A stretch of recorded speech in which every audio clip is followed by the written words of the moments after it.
much more informal than yesterday.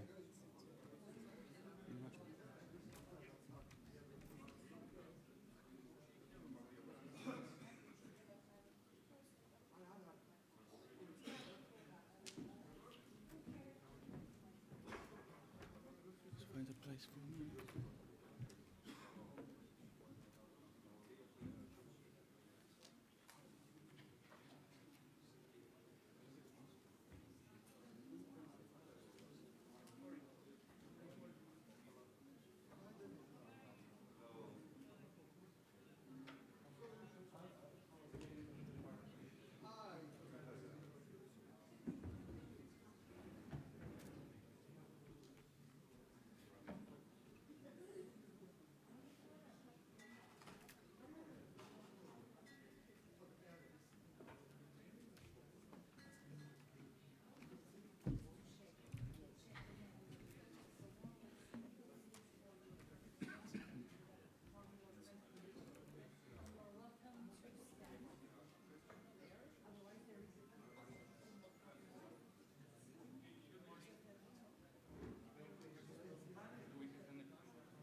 Good morning and welcome to this second day's session on key trends and challenges of consumer protection in e-commerce.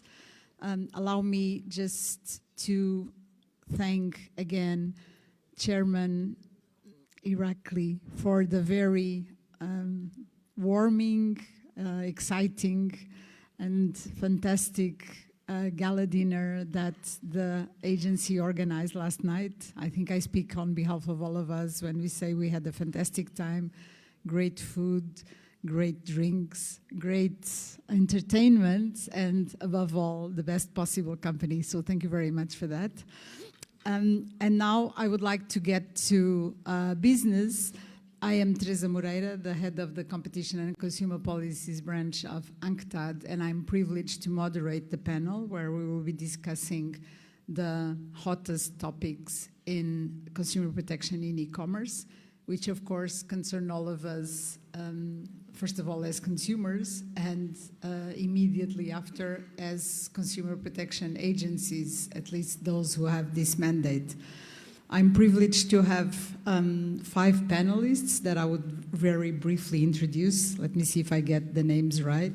So starting with Daniel Mankowski from the Polish Competition and Consumer Protection Authority, followed by, well, here, according to my speaker's order, by Hara Nikolopoulou from the Greek Competition Authority, followed by Isabella Zabovsla, oh my God, from the Hungarian Competition Authority, still followed by Goda Aleksaite from the Lithuanian Competition Authority, and Elnur Bagirov from the Azerbaijan Consumer Protection Authority. So we have a combination of competition and consumer protection authorities here because some of our colleagues, as you have understood, have both responsibilities. Let me briefly introduce the topic before I give the floor to our speakers.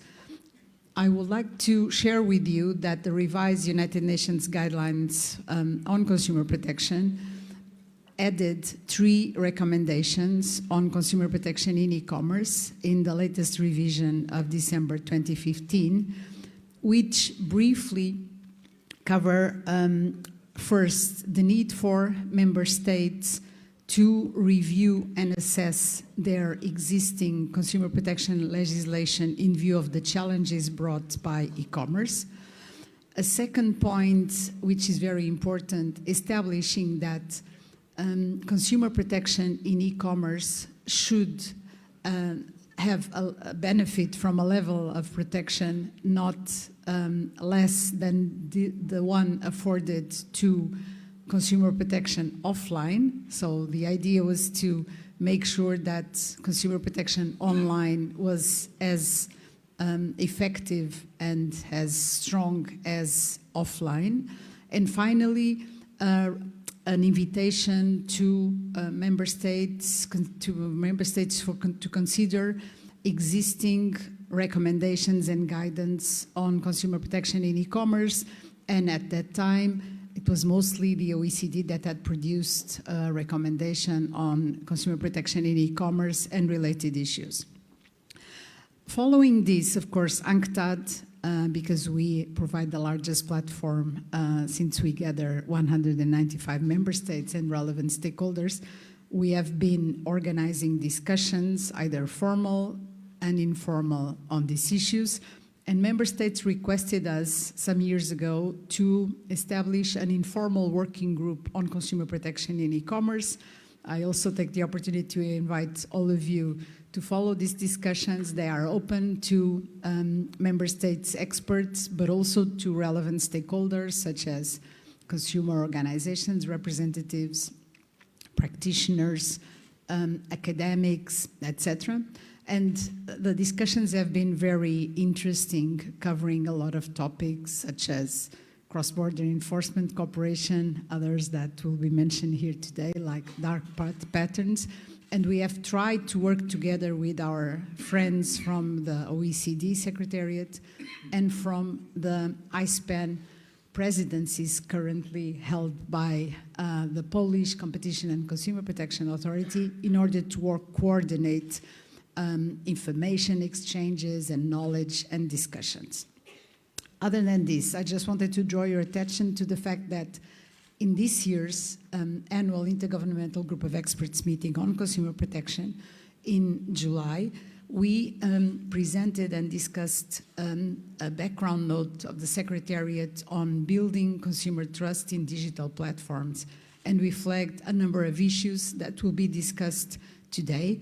So after this introduction, I would like to give the floor to the panelists, whom will share the most important topics their authorities have been working, and then we'll have a short second round of interventions on specific issues that I would like them to highlight.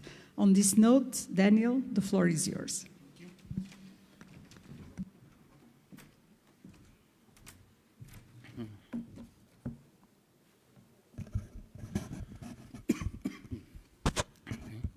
Thank you, Teresa.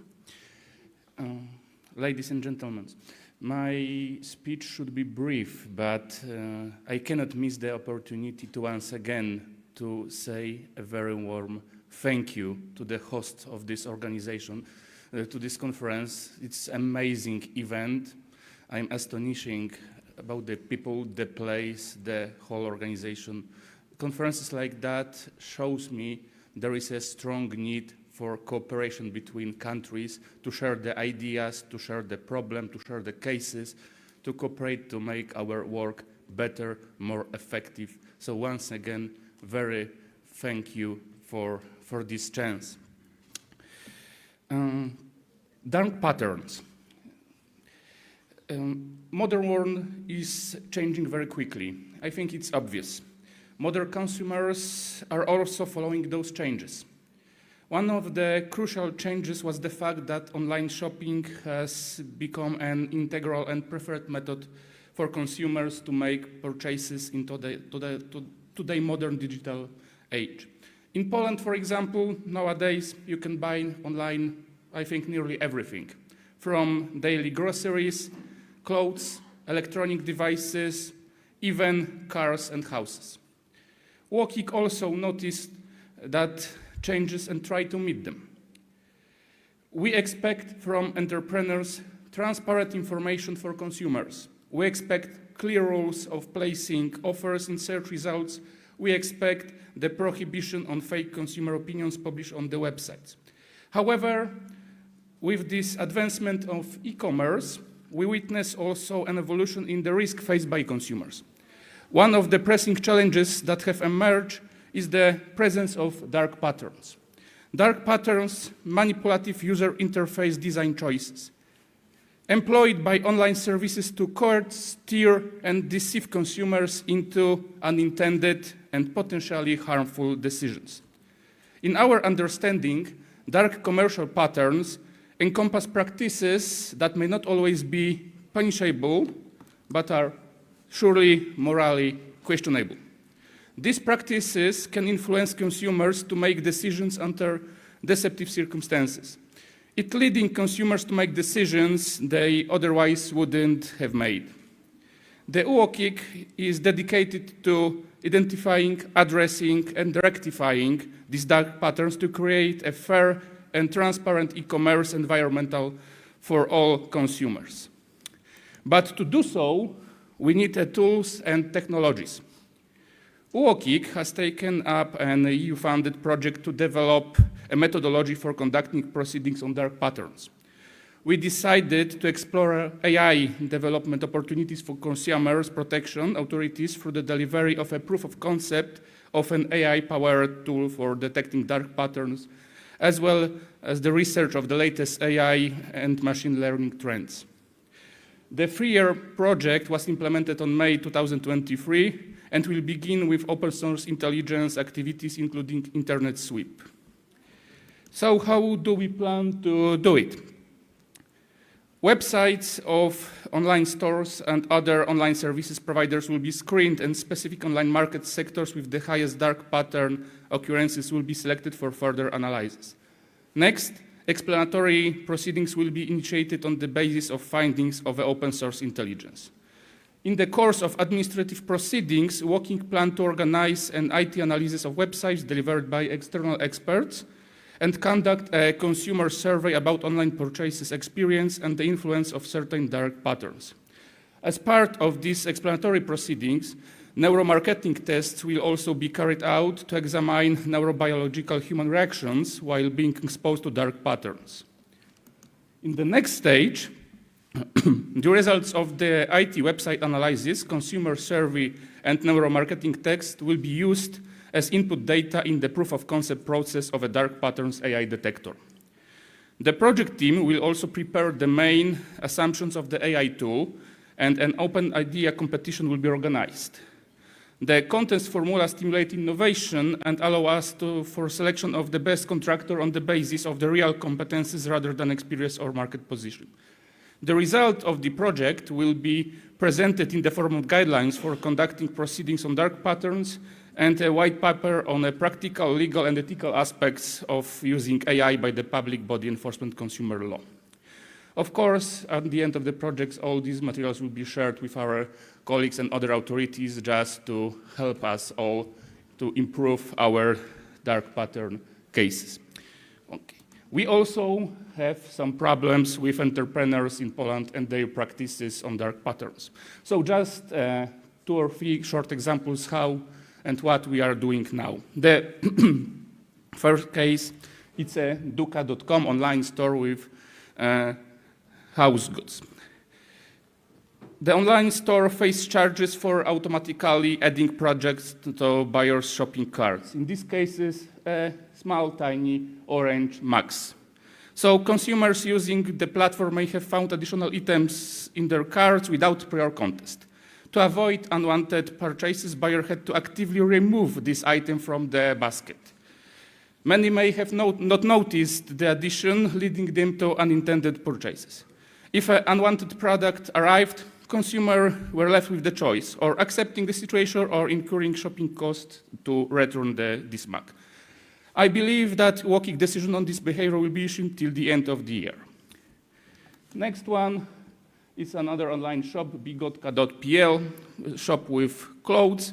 This website lacked clear information, leaving consumers unaware that they were buying from the intermediary. It's a first accusation. The second one, the quick purchases were encouraged through a repetitive counter promoting the same offer daily. This lack of transparency and continuous persuasion led to sanctions being imposed on this platform. In the case of this shop, we imposed penalty exceeding 1,100 zlotys, which is around 25,000 euro. The entrepreneur decided to challenge our decision, and the case is pending. And the last case, Natura Pharmaceuticals. As you may see in the screen, their website is not clear at all from the very beginning. The company offered free samples of supplements to the consumers, but when consumers confirmed their desire to receive them, another window appeared. The window did not refer to free samples, but rather to a 1-year paid supply of the products along with a subscription.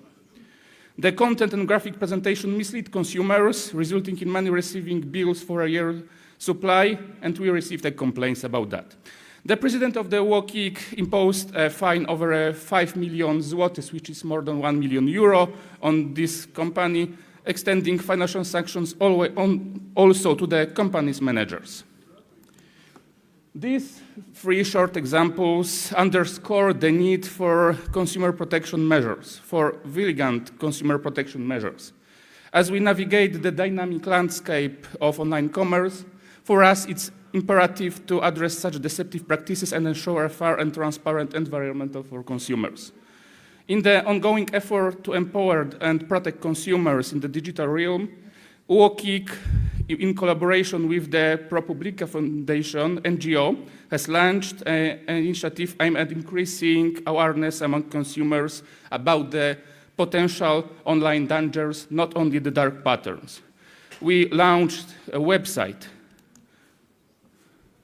consumerinpolish.edu.pl, a website designed as a social networking simulator. This platform shows 10 common traps that consumers may encounter online, ranging from shopping scams, payment scams, subscriber traps, alternative investments, financial pyramid scams, and even fake charity fundraisers. This hand-on approach allows internet users to identify potential threats and understand the potential consequences of hasty decisions in online world. It serves as a tool in educating consumers on how to navigate the digital landscape with caution and mindfulness. We also encourage the teachers in the public schools to use this simulator with the lesson plans to educate the young internet users how to avoid that risks. Each simulation is summarized, providing users with insight into the repercussion of their potential reckless decisions. It equips them with the knowledge of what to check and avoid falling victim to fraud, and where to turn if such unfortunate events occur. In essence, to summarize, this initiative is a proactive step towards fostering a digital society. By engaging in these simulations, consumers not only enhance their understanding of potential online threat, but also equip themselves with the skill needed to navigate in the digital modern world. Summarize, the Polish WOKIK is open to share this and other of our tools to you. I'd like you to encourage colleagues from the authorities to cooperate with Poland in this field. We'll be very happy to have the chance to share our ideas with other authorities. Thank you very much. Thank you very much, Daniel. Well, congratulations, first of all, for this artificial intelligence tool. And I think we will all be interested in hearing about the sweep outcome. You highlighted, among other things, the importance of information and education, in a way, of consumers. And that is also, these two issues were issues identified, as I mentioned, in our background paper. I think sharing these campaigns is extremely important, and also the fact that you did this with a consumer organization, so congratulations to your authority for this. We will move now to Hara, who of course represents the Greek Competition Authority. I say immediately what you told me yesterday. Of course, the Greek Competition Authority does not have formally consumer protection responsibilities, but as other competition authorities, amongst its usual responsibilities, has been doing very interesting work that is relevant for consumer protection in e-commerce. So, Hara, the floor is yours. Thank you. Thank you. Hello, good morning. On my part, I would also like to thank the Georgian National Competition Authority and Consumer Rights Protection Authority and the President, Mr. Lekvinatse, for this kind invitation, and the organizational team for this conference. So, indeed, as our moderator said, in the Hellenic Competition Commission does not have competence for consumer protection, but this does not mean that we do not look at consumer behavior, and we do not look at e-commerce, since this also affects business behavior and it directly affects our competences on the core of antitrust.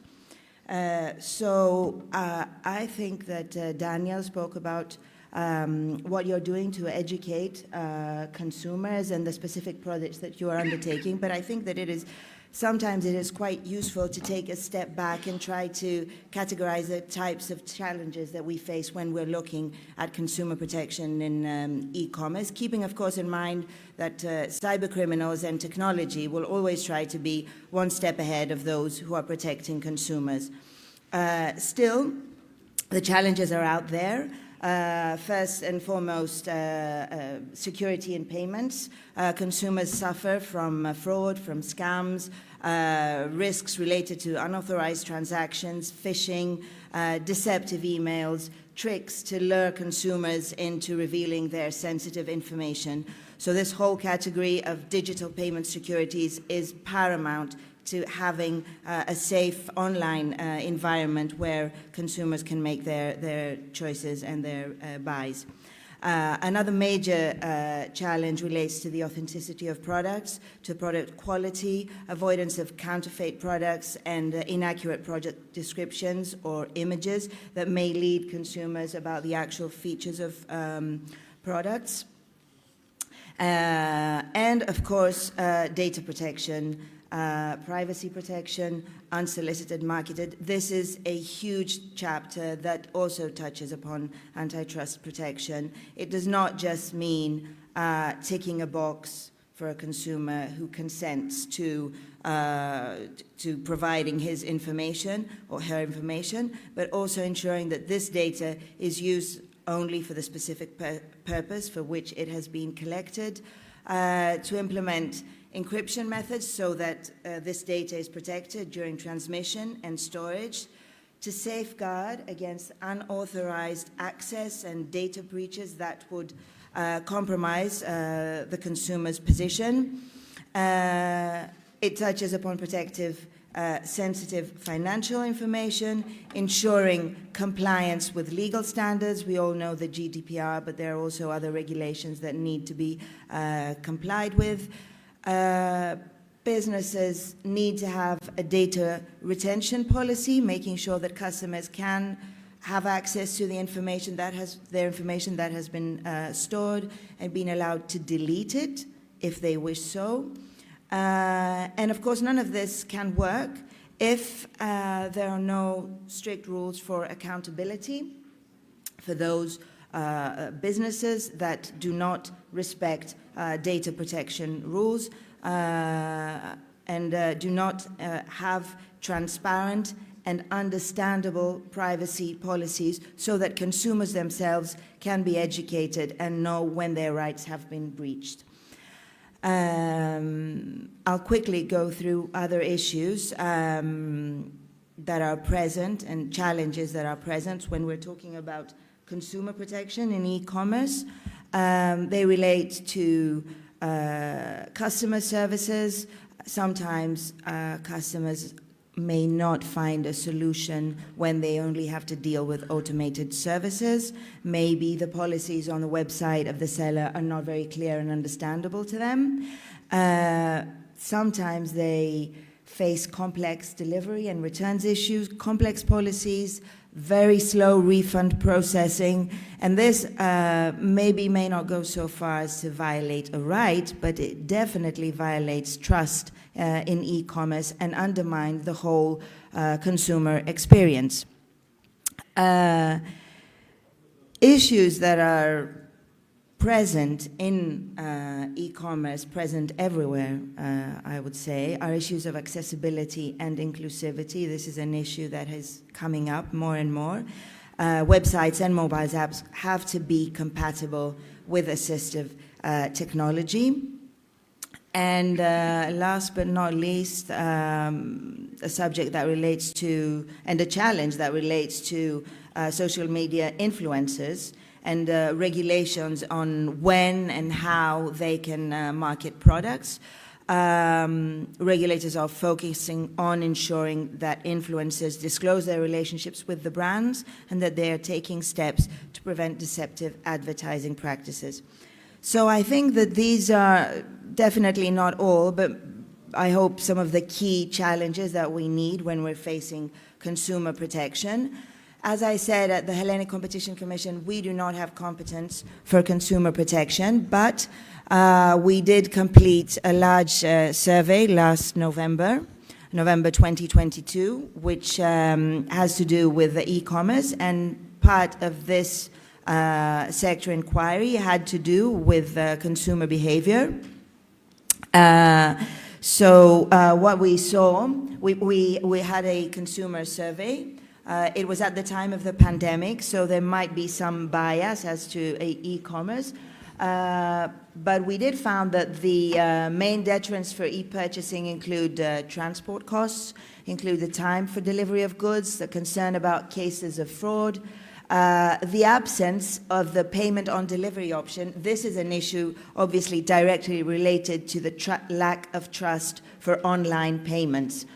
It seems that consumers in our country are more demanding with respect to the features that online stores are expected to have in relation to those that are abroad. We expect more at home.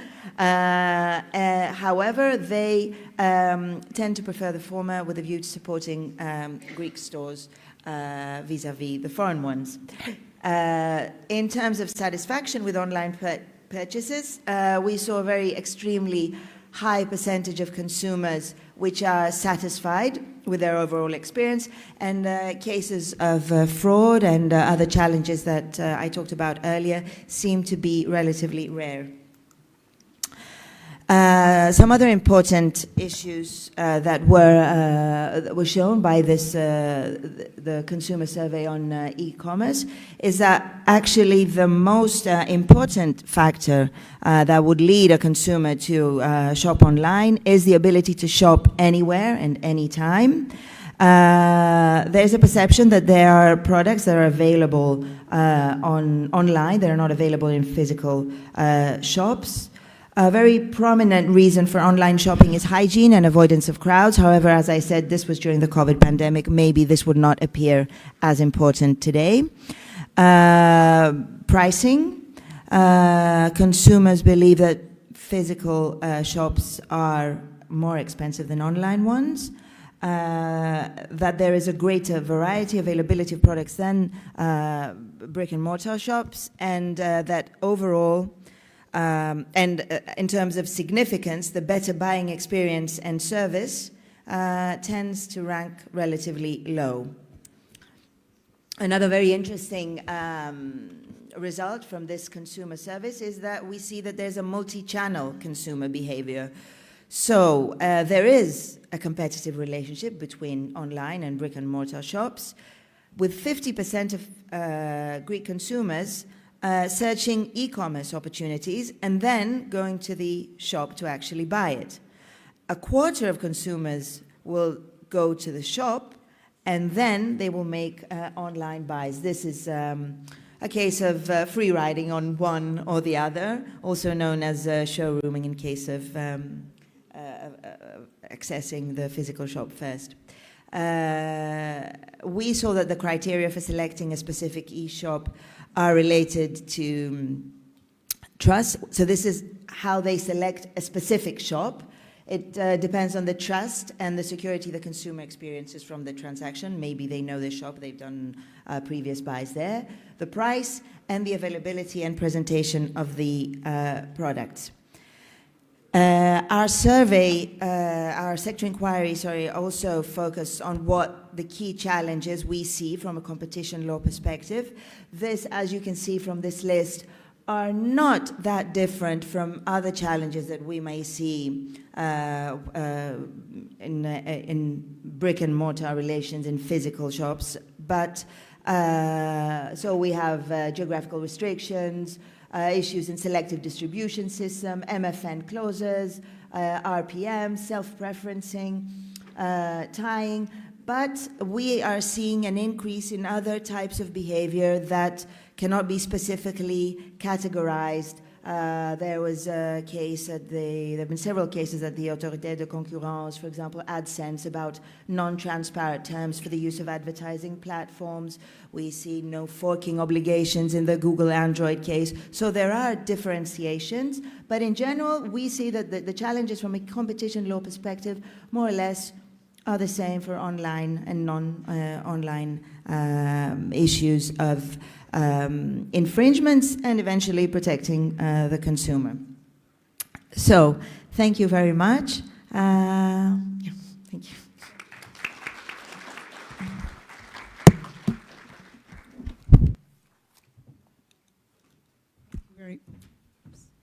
Thank you very much, Hara. I think it was interesting to hear the synergies between competition and consumer protection that, of course, are very much at the core of this conference.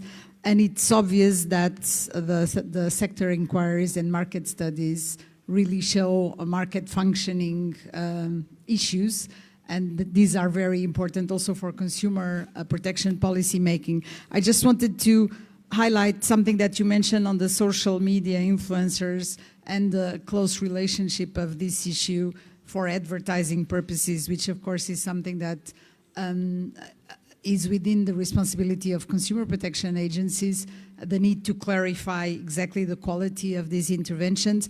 And finally, also the security and payments, because that is a major issue. And let me also add that on 27 November, we meaning UNCTAD, is holding an ad hoc expert meeting on financial consumer protection, where we will cover fintech issues, because of course this is also so important for e-commerce. But now over to Isabella, who is going to share the Hungarian experience. So the competition authority is actually quite active also in consumer protection issues, right, Isabella? Over to you. Yes, thank you very much. Thanks for the opportunity, and I have to tell you that I'm very jealous of the Georgian situation now, because I remember when I started at the competition authority in Hungary, we were in the same situation, and I see yesterday the enthusiasm on your faces and the openness to the new things, to do something very good. And I think it's the key of the good management, and this enthusiasm is the key to the success. So I'm from the Hungarian Competition Authority, and I have to tell you that I'm a bit offended, because there is no consumer protection in the name of the authority, though the most of the cases are investigation cases are consumer protection cases in Hungary. I have just a short introduction for you to show what is the situation now at the authority, at my authority, let's call it GVH. We are very actively communicate with the markets and with the consumers. And this communication is not just about our work, but we use it for education as well. Education for smaller companies, and education for the consumers as well. And as you see on my slide, this week is the Black Friday week. And when it's about Black Friday, it's one of the most fascinating and important consumer protection situation, I think so. I don't want to repeat the colleagues. We have a lot of common cases in Poland, and I think the Hellenic problems, consumer protection problems, are really must be the same. I just want to focus on maybe the most important expression, the key keywords. When I started at the Consumer Protection Office, the most of the investigation focused on commercial campaigns, traditional TV ads, traditional press ads. But now most of the cases are US design cases or cases of platforms. 10 years ago, it was obvious that a campaign is a TV ad. Now it's obvious that commercial practice is, for example, the registration process at the Facebook, or registration process, or a buying process on any kind of web shop or marketplace, or any kind of platform. And with this change came into question the liability. Who is the liable? Facebook, the influencer who making a post on the Facebook, or the advertiser. Happily, we are quite good at this situation, because we can say that according to the act we enforcing, it's the Unfair Commercial Directives Act in Hungary. Everybody can be liable for the unfair commercial practice. The only thing we need is to have direct interest in the case, in the communication.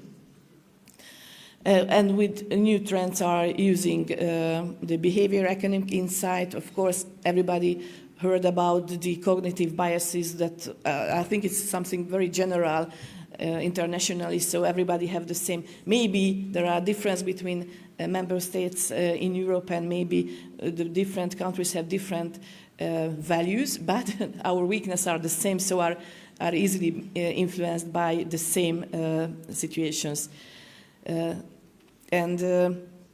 We see that especially a lot of dark patterns we're investigating, but maybe the scarcity claims.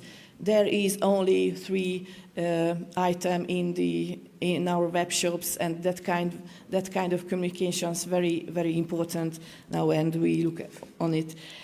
And maybe I can reflect on Teresa's comment that the offline protection should be, the online protection should be at least at the level of the online protection. I'm not really sure that I would be agree with it, because I think in the online world, the consumer are generally very, very vulnerable, because so much the information asymmetry between the advertiser or the webshop makers are so big, the information asymmetry, that it's not the case at the traditional consumer situations. And of course, the online choice is so mechanized that there is no time to rethink about our opinions and our decisions. Maybe I would be happy to say that we have a lot of green claims cases and a lot of artificial intelligence cases. It's not the situation, because still our cases are mainly connected with price reduction communication, because in Hungary, and I think it's all over the world, is the same situation. People are very, very price sensitive. So the most important communication type is what the companies use is price communication. But of course, we have a lot of dark patterns cases. I think that the mostly aggressive cases, and we have still a lot of misleading health claims in the field. I don't want to say too much about the price reduction cases. I think you have the same situation, the same communication methods as well. And just about dark pattern, that we tackle a lot of design shames and a lot of cost cases. And I have to tell you that we are quite successful in front of the courts. The companies don't have too much success in challenging our cases, so I'm quite happy about that. And if you have questions maybe about the solutions and our fines, yesterday someone mentioned that in Georgia the consumer protection cases, the sanction is the previous year's incomes, 2% of the income. In Hungary, it's 10% for the GVH enforcement, and from this year, it changed for the 13%, which is very, very big amount. But of course, only for the new cases. Thank you very much for your attention, and I am waiting for your questions, even in the coffee breaks as well. Thank you, Isabella. Very interesting experience. Again, showing the synergies, but also I think what you mentioned about enforcement, obviously Daniel also mentioned enforcement issues, but I do think that it is extremely important that there is active action from competition authorities and consumer protection agencies against these unfair commercial practices. And I wanted just to highlight what you mentioned about the liability of, namely of platforms. That, of course, is an issue that UNCTAD's paper also identified last year. And two other points on the behavioral insights. Actually, our ad hoc meeting on financial consumer protection is going to explore behavioral insights to better inform policy making. This is something that has been interestingly researched by the European Commission and by the OECD, and it's clearly also a very hot topic nowadays, even for other consumer protection issues. And finally, what you mentioned about children, so the need really to focus on the, if I can put it like this, additional protection of the vulnerable consumer groups, like children, which of course often are so much quicker than adults in everything that is new technologies related, but do not have the information, the maturity to do the best informed choices. And on this note, I would like to hand over to Goda, who is going also to share the experience of the Lithuanian Competition Authority. I think she may be needing a couple of minutes. Yes. We have Ara leaving right now, but thank you very much for your contribution and safe travels. Goda, is that okay? Are you ready? I'm ready, but still waiting for my latest. Oh, okay. Sorry about this. But then over to you. I think you can start if you want. Almost, yes. Yes. Unless you want to, I want us to wait for the presentation and I'll give the floor to Elnur. Yeah, Okay, yeah. very good. So instead of Goda, I go to Elnur, who is going to share the experience of consumer protection in e-commerce in Azerbaijan. Could we please get, thank you, his presentation. Hello, everyone. I firstly would like to thank the Georgian Competition Authority for a very well-organized conference. Personally, Mr. Irakli Ekvinadze for being a great host, and many thanks for the whole organization. Clearly, I think what's really important is that, and I'd like to start with the issues first. I must say that the issues that we face on the physical trade and the online trade, they're not that much different. I think the enhancing redress possibilities for the consumers is very much important. And from that perspective, one of the key challenges that we face in the market, in the country, is that really the business owner has to feel a certain degree of responsibility for making sure that the customer is satisfied, that the consumer is satisfied, that the consumer is equipped with the relevant information to make the purchase, so on and so forth. So from that perspective, I believe the thesis that Mrs. Moreira has mentioned earlier, that online should enable not a less protection than offline, is definitely there. And I'd like to convey the message that we face more or less very similar issues in online, the same as offline. So you have issues with the price discipline, price disparity, you have issues with the lack of delivering information, so on and so forth. And from that perspective, obviously, and also based on what Mr. Kowalczyk was mentioning yesterday, the interagency or agency cooperation is very important. From that perspective, our partner agency is the Ministry of Higher Information and Transport, who carry a certain oversight of the digital. And let me also highlight that there is a set of rules, set of legislation on e-commerce and on data protection, which is now being converted into a new piece of legislation, which is a work in progress, which is a digital code, which will envisage a lot of issues. Yeah. So, oops. Next slide, please. Okay, and we can move this one. Just to represent the issues, I'd also like to share some statistics with you. And I think it's very important to set the ground for the conclusions that we are coming to. Consumer market in fiscal records originating from e-commerce is significantly smaller than the total consumer market. Significantly smaller. And it's displaying more or less the same growth rates, but we definitely know that based on fiscal records, the consumer market originating from e-commerce is extremely small.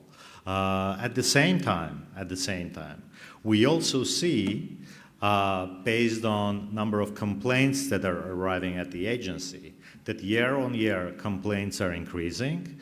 Year-on-year percentage of growth on complaints originating from e-commerce are exceeding than the total number of complaints. But at the same time, we see a very small size of the e-trade and fiscal records and relatively small growth rates. So the clear conclusion for us is that there is a significant amount of quantity of violation in e-trade, but it does not originate from the local e-trade. It does originate from the transactions, consumer transactions that are originating from overseas. So therefore, Azerbaijani consumer does shop online, but shops abroad. And this is very important. Yet Azerbaijani consumer complains, thinking that Azerbaijani authority will resolve issues that are originating from overseas. And clearly, this is one of the key challenges for us in that sense, because we do advise to the Azerbaijani consumer that, look, your transaction and your agreement has been signed outside of Azerbaijani jurisdiction. So the only remedy for you is somehow try and settle your dispute with the entity and based on the legislation that entity originates from. So from that perspective, I'd like to bring one case where we try to resolve the matter, and we resolved it based on engagement rather than using legislative tools. There's one very large regional online trader, and the purchases from that online trader by the Azerbaijani consumers were massive. Yet at the same time, that online trader was not doing direct deliveries to the country. So the consumers and the local businesses from Azerbaijan, they found a way to circumvent the situation. They were registering specific warehouses in the country of residence of that online trader, and the orders were placed, delivered to that warehouse in the country of trader, and then by the courier company delivered to the consumer in Azerbaijan. Okay, product delivered, but you're unhappy. It's not your size. It's not the color you ordered, so on and so forth. What do? You talk to the online trader says, I did not deliver it to you. I delivered it to somebody else. So that person should talk to me. You go and talk to the courier agency says, look, I'm just a warehouse guy, I'm just a delivery guy, I have no way to resolve your issue. Yeah? So, but at the same time, the consumer needs to be protected. So what we did, and I think this represents the power of engagement, first of all, and I think this, in a way, also gives us an indication how we should, as we discussed yesterday, how we should also find solutions to the large global players. And one of the key issues is getting engaged. And as a result of this engagement, in phase one, that online trader already accepting direct orders and using the same courier companies, but having provided better redress.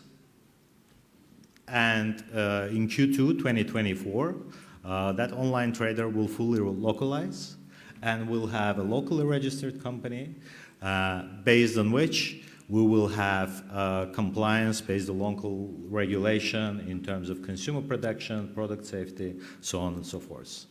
I think what also is important is that considering particularly that, you know, people spend their money and spend a lot of time online, awareness raising is very, very important. And from that perspective, we as an agency pay a lot of attention to awareness raising overall, and particularly awareness raising in social media. Be it our quality mandate, be it our competition mandate, be it our consumer protection mandate. Because if you talk where consumer shops, then you have very high chances of getting message across, of getting heard. And there you talk about social networks in particular, not only just one website, but also you try Facebook, you try Instagram, you try Twitter, you try YouTube, because most of the online traders, they also build a bridge between social network and their trading websites. So therefore, once you have the shopper experience and you are warned before, this is extremely important for raising awareness. And I think doing this somehow will help in the future in terms of protecting consumers online. Thank you.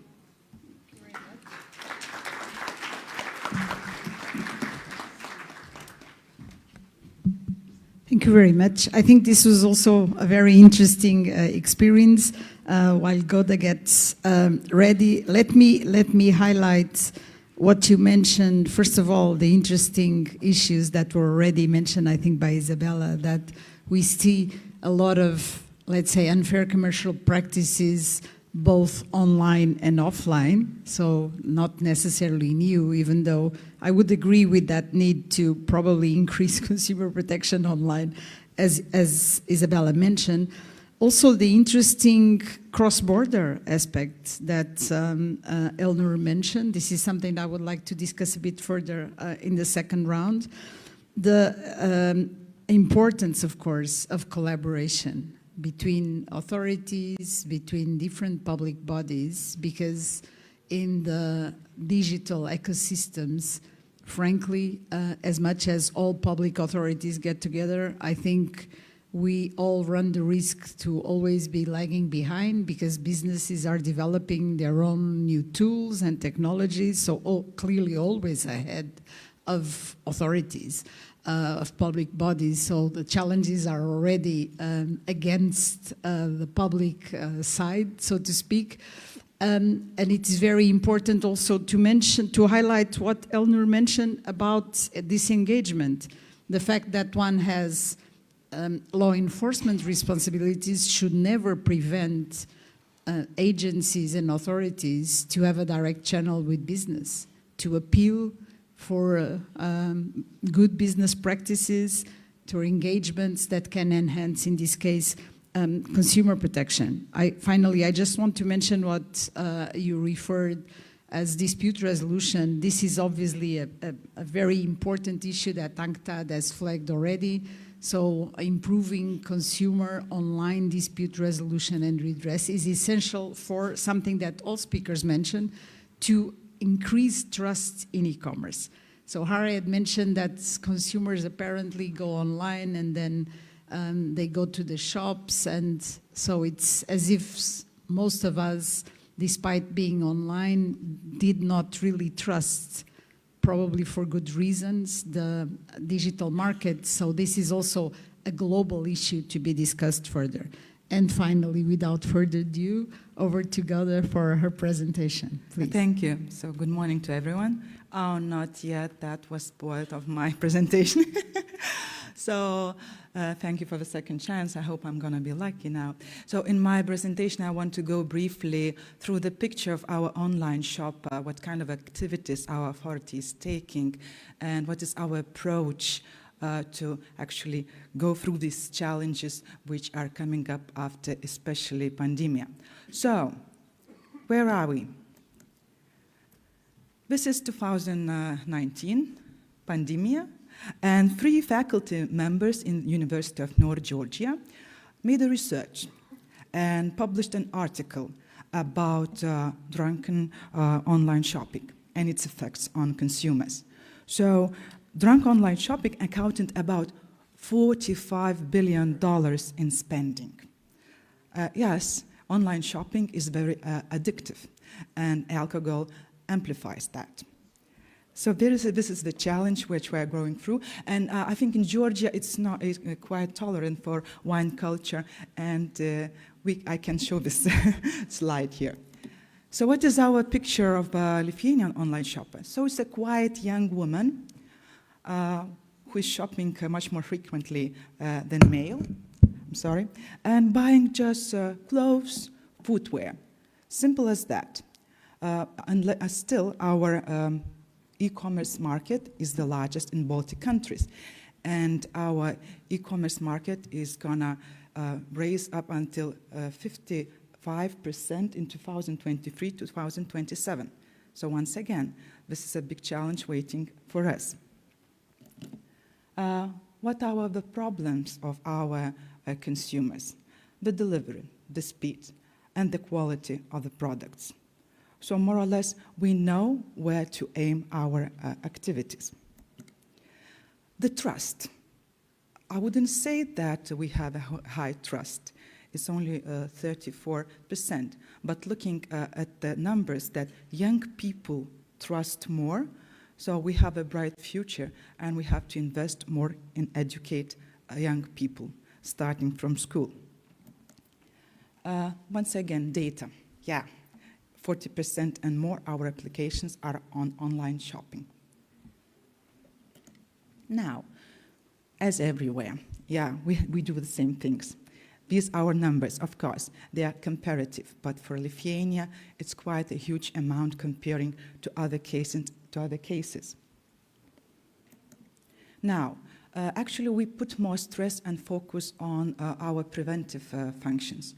So this year, we are still making monitoring on apps which are selling food and non-alcoholic beverages. And once again, coming back to the previous slide, you remember, selling clothing and footwear. So to do not. What do I mean by that? These are our strengths and weaknesses. We have really broad supervision functions. Our agency is also responsible for non-food market surveillance. But once again, I think this is, as I said, advantage and disadvantage. We have to combine our functions and build a stronger instruments of monitoring. And I also believe that we should be very adaptive and have a systematic approach. Once again, not to focus only on education or putting sanctions, but all in all, going through legal regulation, doing those education and raising awareness, not to stop at one place and not to do only one thing. So as I said, we are more focusing on preventive role, and our institution is responsible for whole consumer protection policy coordination. That's why we are able to have really the plan for the whole institutions which are acting in this consumer protection field. And then we can focus more on the priorities which arise one or another year. And here you see that our activities is quite a big variety. We're starting from social media and just planting an almond park in Vilnius, which is quite popular next to our river city, and I see some of the faces which are smiling. They know where it is. I'm trying to breathe if I'm too. Yeah, okay, so what are our events and campaigns? So this year we have done quite a few of them. I would say that the most successful was with influencers. They are still the ones who make quite a big effect in education and raising awareness. So I was trying to be very brief because I see that the time is flowing away. So thank you very much.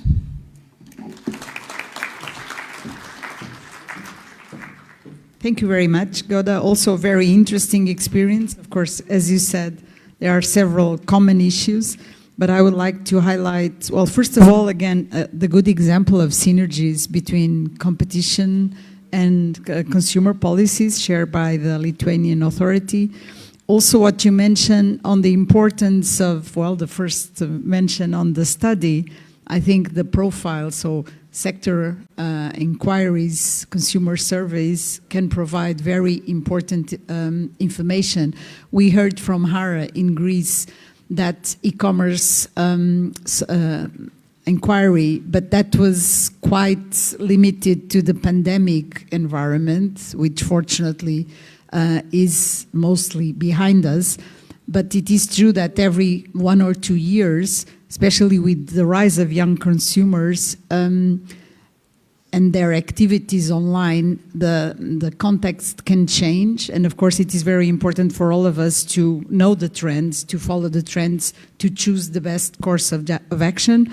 I also wanted to mention this, what Elnur had already mentioned, the importance of this combination of measures, so to speak. So, of course, law enforcement, but education and awareness raising.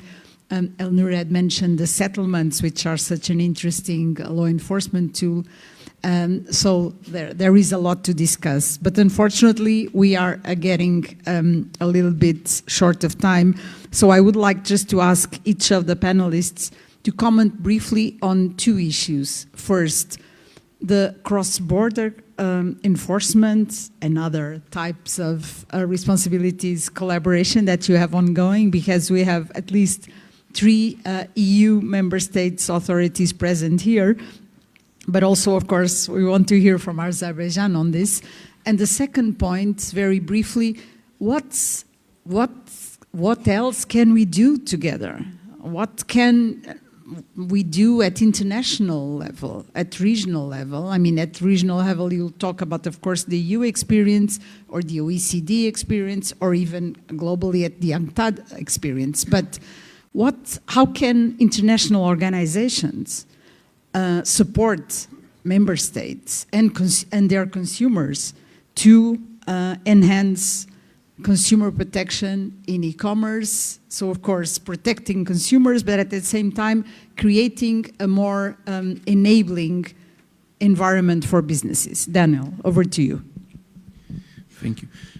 Just before I will try to answer this question, just one point also connected with the dark patterns. You asked about the SWIP result. I will just say one sentence that the SWIP is still in progress. I believe we will finish it till the end of the year. So if our host decides to create a 3rd edition of this conference, it will be a pleasure to me to show you the results next time. Answering the question about the cooperation, Poland, of course, as a member state of the EU, try to very actively participate in all kinds of international cooperation ideas, international organizations. We see the need, as I tried to show you today in the presentation, we are living in the modern digitalized world. So, in my opinion, singular organization, singular consumer protection or competition protection agency nowadays very often cannot deal with the entrepreneurs, with big international entrepreneurs who has bigger resources, not only human but also money, support of international law firms. We have to cooperate with other agencies. We have to cooperate in the networks to fulfill our duties to protect consumers. Very often, singular organization cannot stand the case. The same problems very often are very similar in the different countries. The approaches are also different. So I really feel the need to share the problems internationally, to talk about how to deal with these problems, how to use this international network to conduct big cases, international cases, to be sure that the consumers, no matter in which country they are, will be protected the same way. Thank you. Thank you very much. Isabella, over to you. I think you have a micro over there.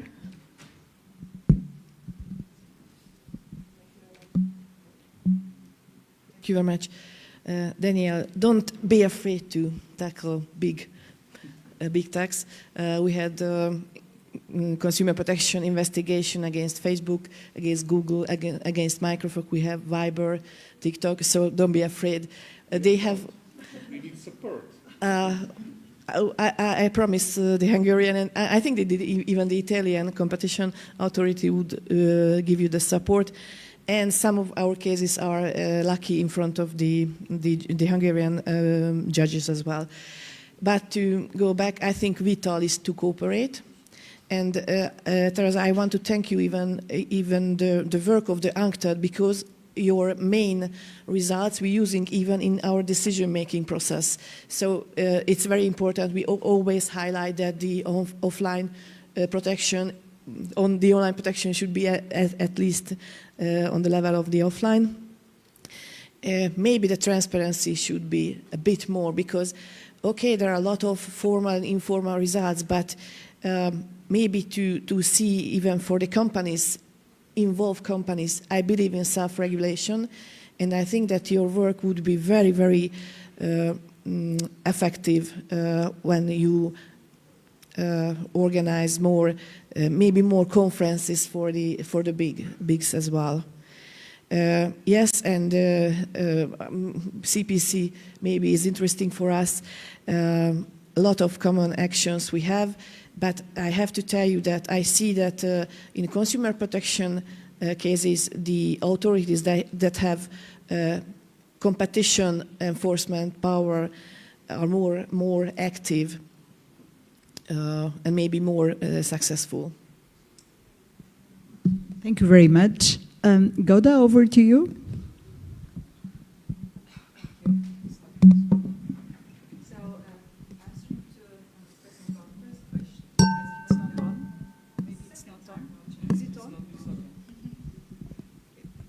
Now it's not my day today, yeah? Second chance, technicalities. So answering to the first questions, I would tell that the most successful stories in Lithuania about joint actions is about our Baltic region. So together with Latvia and Estonia, we have a story about e-commerce platform, which is the biggest in Baltic countries, Senukai, and I see the added value of CPC and actually starting from there. And I'm looking forward to actually cooperate with Poland, because I would say that we have the same common market, and especially that we have twinning projects now. We are very open to. Yeah. So, and what about international international organizations? I see international organizations as personal trainers. And I would love to see them to put higher and higher standards for us, but individually tailored. Because yes, we are in the same union, same organizations, but still we're very much, so unique. And also simple things, statistical data, which you provide, and where we see benchmarking of our countries. This is the added value also. And of course, third countries, third big players, where you can help us to solve the issues. Thank you.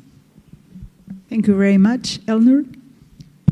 I think to answer those questions, we have to clearly understand the landscape. And I think the landscape is very global and cross-border. And from my perspective, if we have a global set of consumer rights, which is right to safety, right to redress, right to information, right to participate, and we have global trade. So we need to try and exploit the global approach. And there are plenty of examples where the world has tackled those issues on a global scale. At the end of the day, we have maritime conventions that many countries are part of. We have airspace conventions. So why don't we have a digital trade convention, which sets the landscape for every country and sets a certain common set of rules for every participating country in the digital trade. Let's face it, it will expand and expand and expand. So I think this is the way to go. And from my perspective, it's just every country would also be willing to participate in that, because the hosting country would significantly expand its export profile once 10,000 kilometers away from that country, a consumer buys that product. So you expand your export profile at the same time, and it delivers very needful economic input into your economic activity. And then trust, clearly trust. I think if we achieve that, and if the consumer knows that he or she is protected, if the information that consumer has received and then post-purchase is very much meets his or her expectations, and if the product is safe, then you build the trust. So I think we have good old tools, and my point is, let's not, yes, it's a digital world, it's a new world, but still it runs by the same good old principles. And if they are respected, if they are met, then we will build the trust. That's it. Thank you very much. I think we are really running short of time. I'm looking at the organizers, if we can still have a few minutes or not. But if not, let me just comment and try to wrap up this very interesting set of presentations and comments. I think it's clear that, as Elnur and others mentioned, there is a common set of trends, of concerns, of challenges. It's clearly that we are dealing with global players that look at the world as probably a single market, to use the EU expression. And as we say from UNCTAD, global challenges need global solutions. Of course, UNCTAD, like other organizations, like the OECD, for instance, which has been doing a fantastic work in these fields with the recommendations and studies that I mentioned earlier. We are intergovernmental organizations. So, of course, we depend on member states' requests and commitment, but it is our job to organize and to provide a platform for the exchange of information, for the exchange of knowledge, to build trust, because trust is also built between authorities and countries through their bringing together and knowing each other. But it is true that it is not easy to explain to our country's consumers and citizens why it is not possible to find some sort of agreement at international level that, as mentioned by our very knowledgeable speakers, that enhances consumer trust on one side, and while at the same time creates incentives for businesses to flourish, even individual entrepreneurs or startups, so increasing the potential of international trade, of export, of investment. So it's clearly that there is a lot of very good work and important research also, so that countries can benefit from evidence in policy making and when deciding the right course of action for each jurisdiction. But there is so much in common that I think the work of ISPAN, which is notable, namely, of course, in everything that concerns consumer protection in e-commerce, the work of OECD, also the work of my own organization, UNCTAD, are very encouraging. But as mentioned here, the UN guidelines for consumer protection established a sort of minimum standard, which is that consumer protection online cannot be inferior, cannot be less than consumer protection offline. But we have already identified a number of issues where consumers are more exposed, they are more vulnerable, almost by definition, in digital marketplaces. So I hope that through this and other discussions, we are able to identify a set of principles, ideas, recommendations. in any case, I wanted to highlight that the revised UN guidelines for consumer protection do include, for the first time, good business practices as recommendations, most of which are fully applicable to the online context. But I think we need to go further. We did not touch upon, for instance, consumer online product safety, which is something that in UNCTAD we have been observing as a concern, especially by developing countries. But this is one of the topics of our UNCTAD upcoming e-commerce week, and I wanted also to invite all of you to connect to the e-commerce week, which will take place in Geneva, but also accessible online from the 4th to the 8th of December this year. And UNCTAD, my team, is holding a session on regional cooperation for safe online consumer markets in collaboration with European Commission, with DG Just and Consumers, and the Common Market of Southern and Eastern Africa, COMESA, Competition Commission. And we will also hold a session on competition and regulation for digital markets, options for developing countries, which of course it's still a I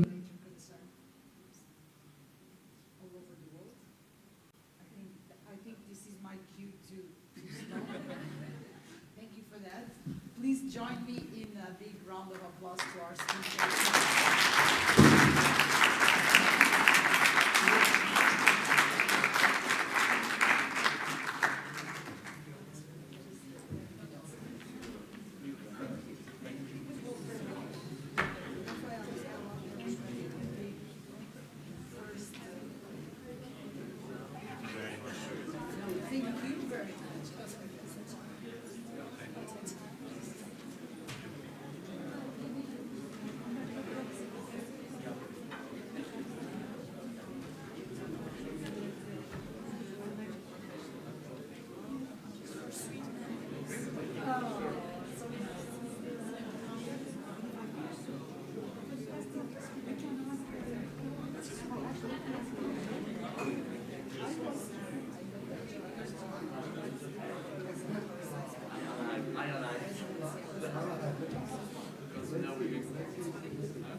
That was very interesting. I mean, we are big supporters of let's say, regional cooperation, whatever the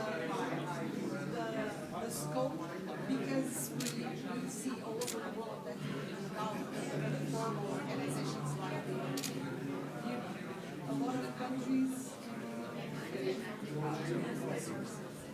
like, for instance, join markets and of course it's also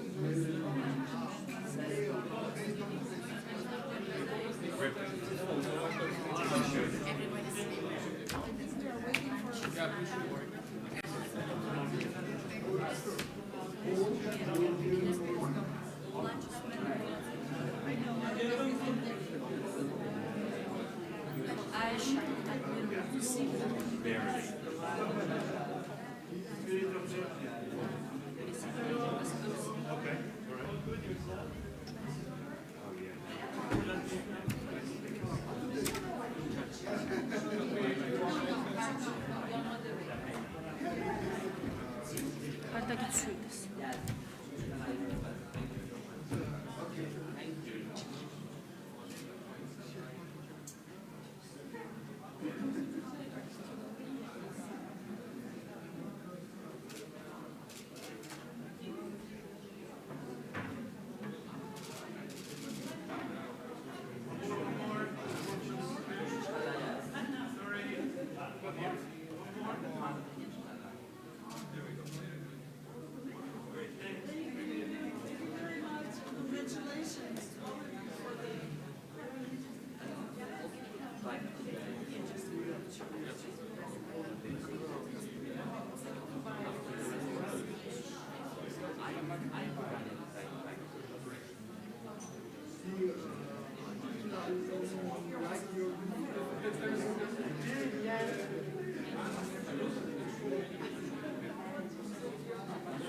şuradasın.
get free downstairs.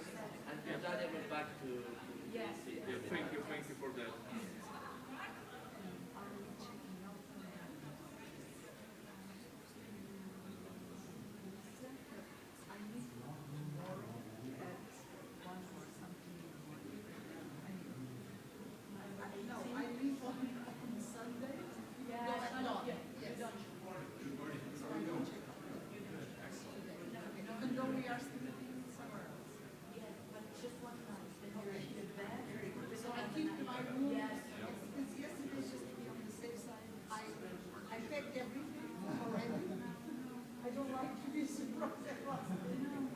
No, it's fine. But so I'm just thinking. I don't want to raise. I mean, you find the ladies that I'm going to share. It's already cool with the bits. In any case, that is fine.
discussion. But, I would like, I mean, it's up to you. If you could limit the time you use for that, like the first answer, so we can have follow-ups. Like, I think it's more interesting than just a sequence of presentation, but really up to you. I hope we have time.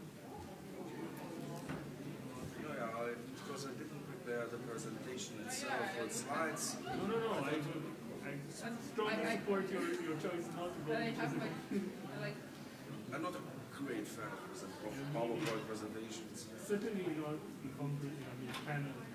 It's not about, it's more about discussions. Yes, indeed.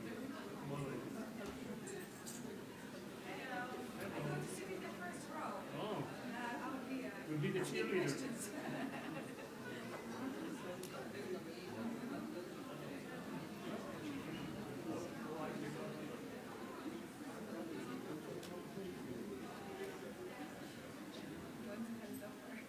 Sorry? Yeah, I mean, I don't like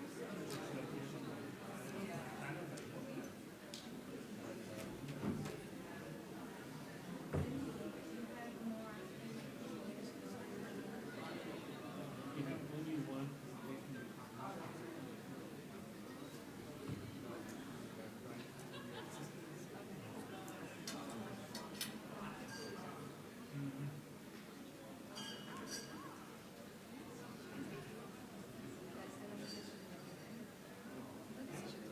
You're coming, correct? I know you're not coming. So there is a bus.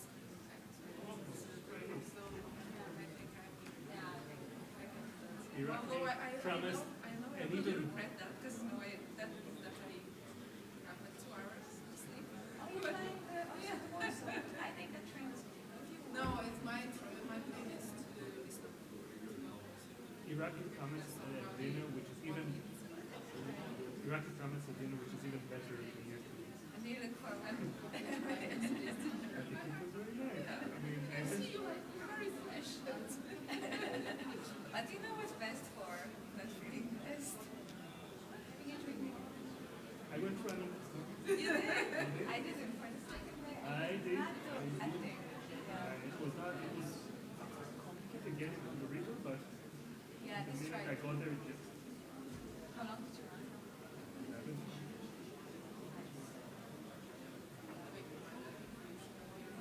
Yeah, and I mean, you run right next to the Yeah. cars. But they have a nice gym. Yeah.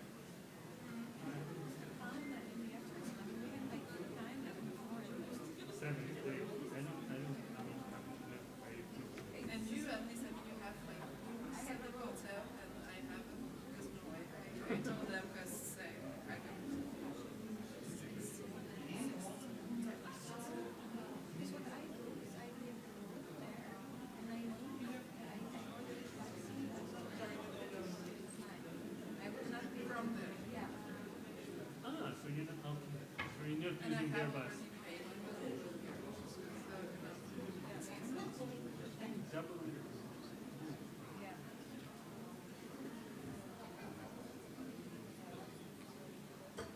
no I prefer with being closer to the airport and not Yeah, I know. Recently I had really weird things with flights. Like once my flight was cancelled while I was flying from Barcelona to Brussels and Tunisia. It was cancelled on the plane. First, I it was 1 actually hour on my the trip plane. from Barcelona back to Vilnius was amazing.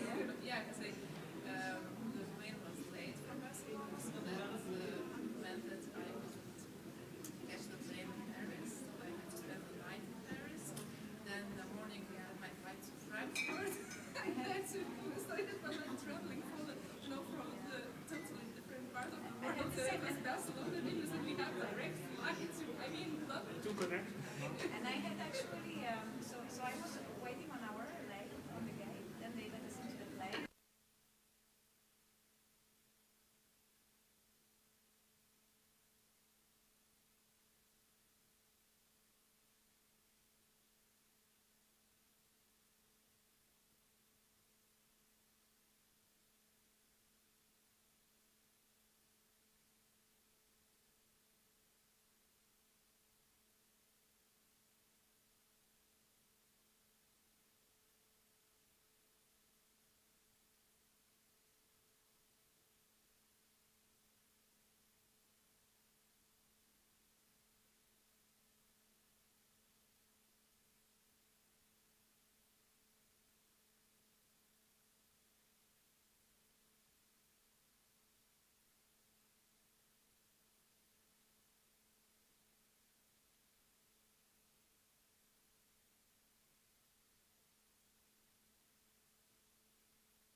Hello, everyone.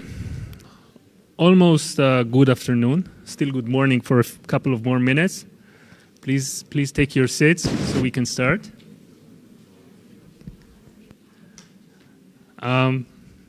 So hello, thank you for coming, and thank you to the Competition Authority of Georgia for organizing this magnificent event. Very interesting, very full. A recurring theme along this conference has been the importance of approaching a whole-of-government approach towards competition. As you can see from the list of organizers of this conference, you can see that it includes 5 different governments, ministries, government units working together to promote competition and consumer protection. This will be also this recurring theme will also be the subject of this panel, where we'll focus on 2 other communities we need to reach out to ensure better competition policy around Georgia and in general. To discuss this very interesting topic, we have with us 4 distinguished guests, and let me now present them. I'll start from the far left, my left. So we have Mr. Dan Virgil Pascu, Vice President of the Romanian Competition Council.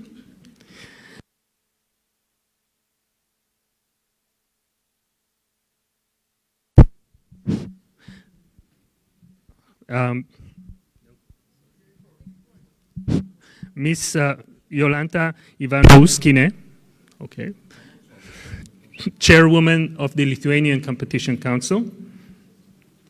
Mr. Anuj Verma, Deputy Director and Financial Analyst from the Competition Commission of India. And last but certainly not least, Natalie Halstorf-Bosch, the Director General of the Austrian Competition Authority. And let me, if I may, take this opportunity to congratulate you, Natalie, for your recent permanent appointment, which was well deserved, and even if a bit too late. And, well, good things come for those who wait. So good luck and congratulations. We are going to focus on this panel on 2 issues. First is reaching out to the business community, and second one is reaching out to the judiciary. But before that, we will start with an interesting presentation by Anuj on recent developments on the competition law of India. So, please.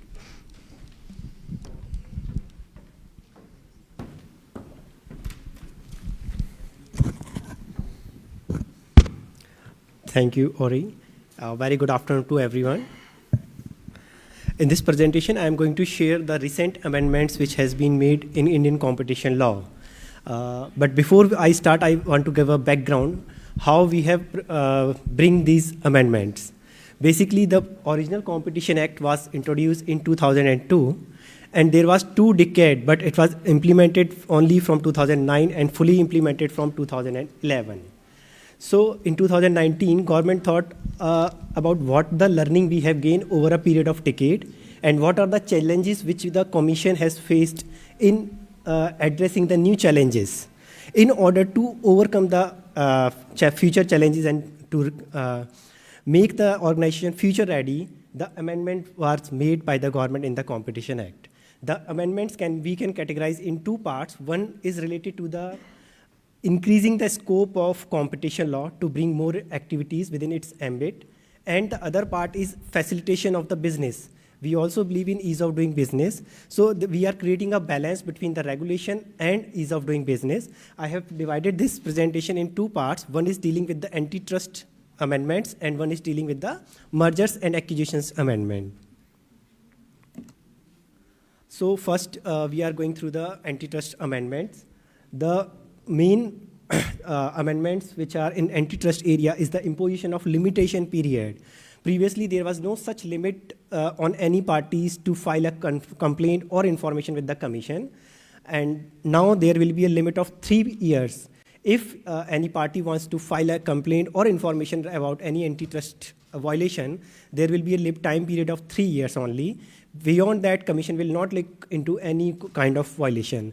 So this will provide certainty to the business as well as will reduce the unnecessary filing of information with the Commission, which will save its resources. The second kind of amendments are in relation to the settlement and commitment procedure. As we all know, in antitrust authorities, the investigation process takes a time, and then the litigation is also taking a lot of time. In order to overcome these two challenges, the mechanism of commitment and settlement was introduced in Indian competition law. First is the settlement mechanism. It deals after the receipt of investigation report by the parties, but before passing of final order by the Commission. So during that time, if parties feel that they can come with the settlement mechanism before the Commission, they are welcome for that. And if Commission accepts their settlement application, it can impose certain conditions and also which includes settlement amount. The information which may be provided by the parties to the Commission under settlement application can be used by the Commission for further investigation in case parties withdraw their settlement application. Another way to facilitate the fast processing of antitrust cases, commitment framework has been introduced by way of amendment. It provides an early opportunity to the parties at the stage of when Commission issue investigation order. The parties can avail this commitment facility, but they have to avail till the investigation report is submitted by the Director General Investigation. So these two are the major amendments which aims to reduce the litigation and save the time and cost for both the Commission as well as for the parties. The next is broadening the scope of antitrust agreement. Previously, we are considering horizontal agreements in the same line of business and vertical relationship agreements.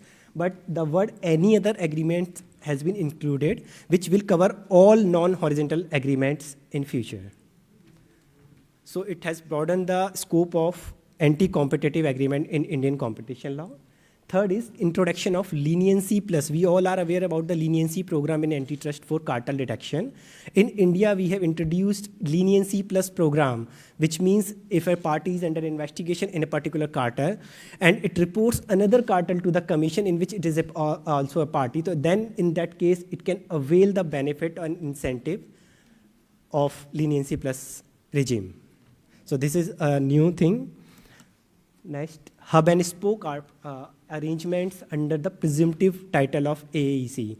In India, if any agreement is established and cartel we find out, the law presumes that there will be appreciable adverse effect on competition in India.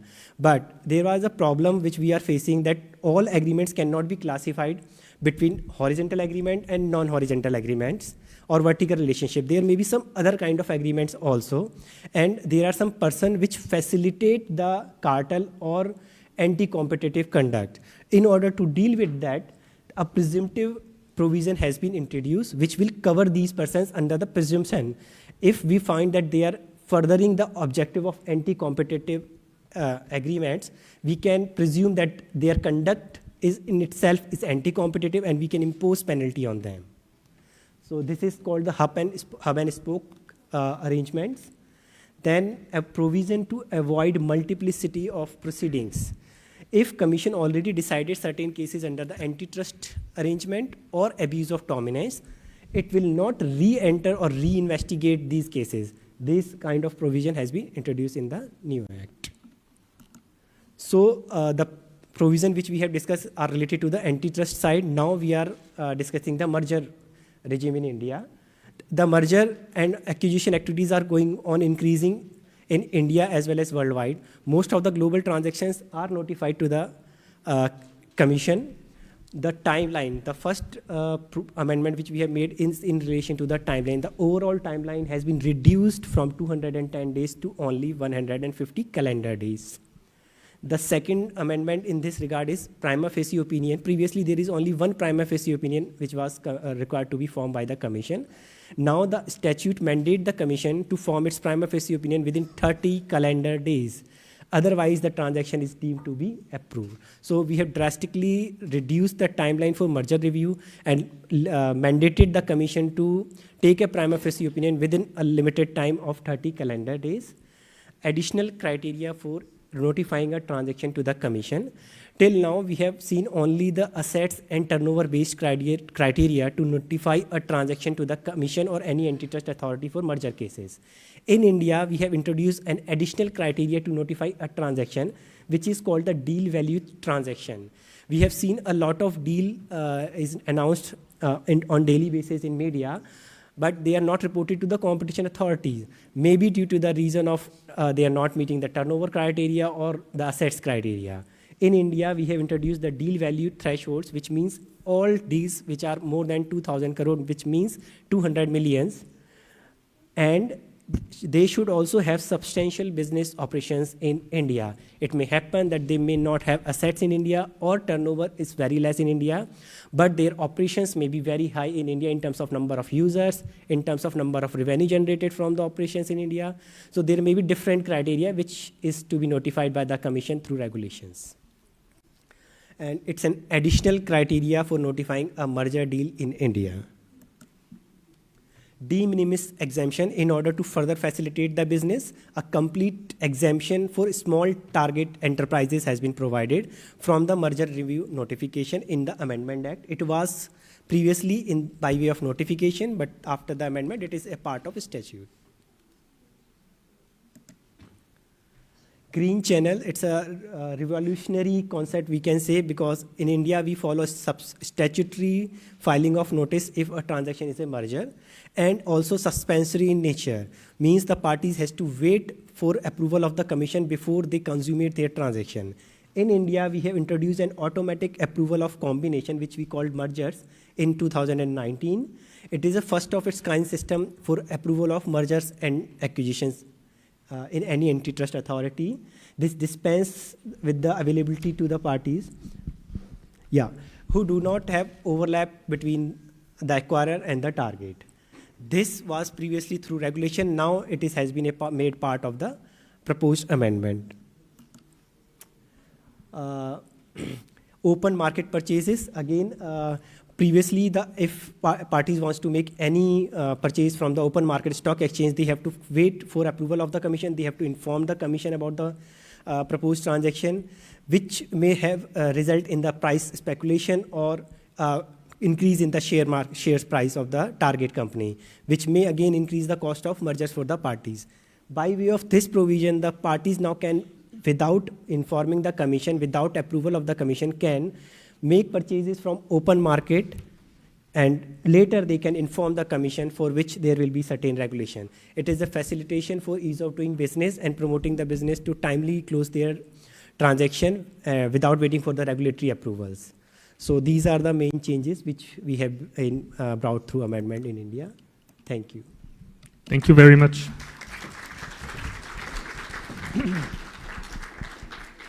Thank you, Anuj.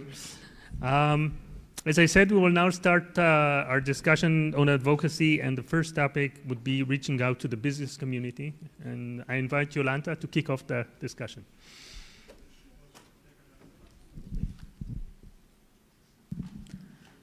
Okay. Hello, everyone. Actually, Lithuanian Competition Council has been actively cooperating with the Georgian competition authorities since 2015. So during this time, together with other international partners, we organized many awareness-raising events and participated in various advocacy initiatives. Even next week, my colleagues will share the experience at one seminar for business community here in Tbilisi, organized in the framework of Twinning project. So actually, I'm not sure if I have a lot of new insights to share with this community, but I'll do my best. So. Actually, I would like to focus maybe on three main points, and like in the sake of simplicity, I will refer to different activities as advocacy. So firstly, effective advocacy starts, I guess, from figuring out what is its goal. And before embarking on any advocacy activities, it is like very useful to answer this question of what the purpose of specific activity is and what the target group we want to reach and what message we as a competition authority want to send. So sometimes maybe the goal is the prevention that could be achieved by raising the awareness of the requirements of competition law.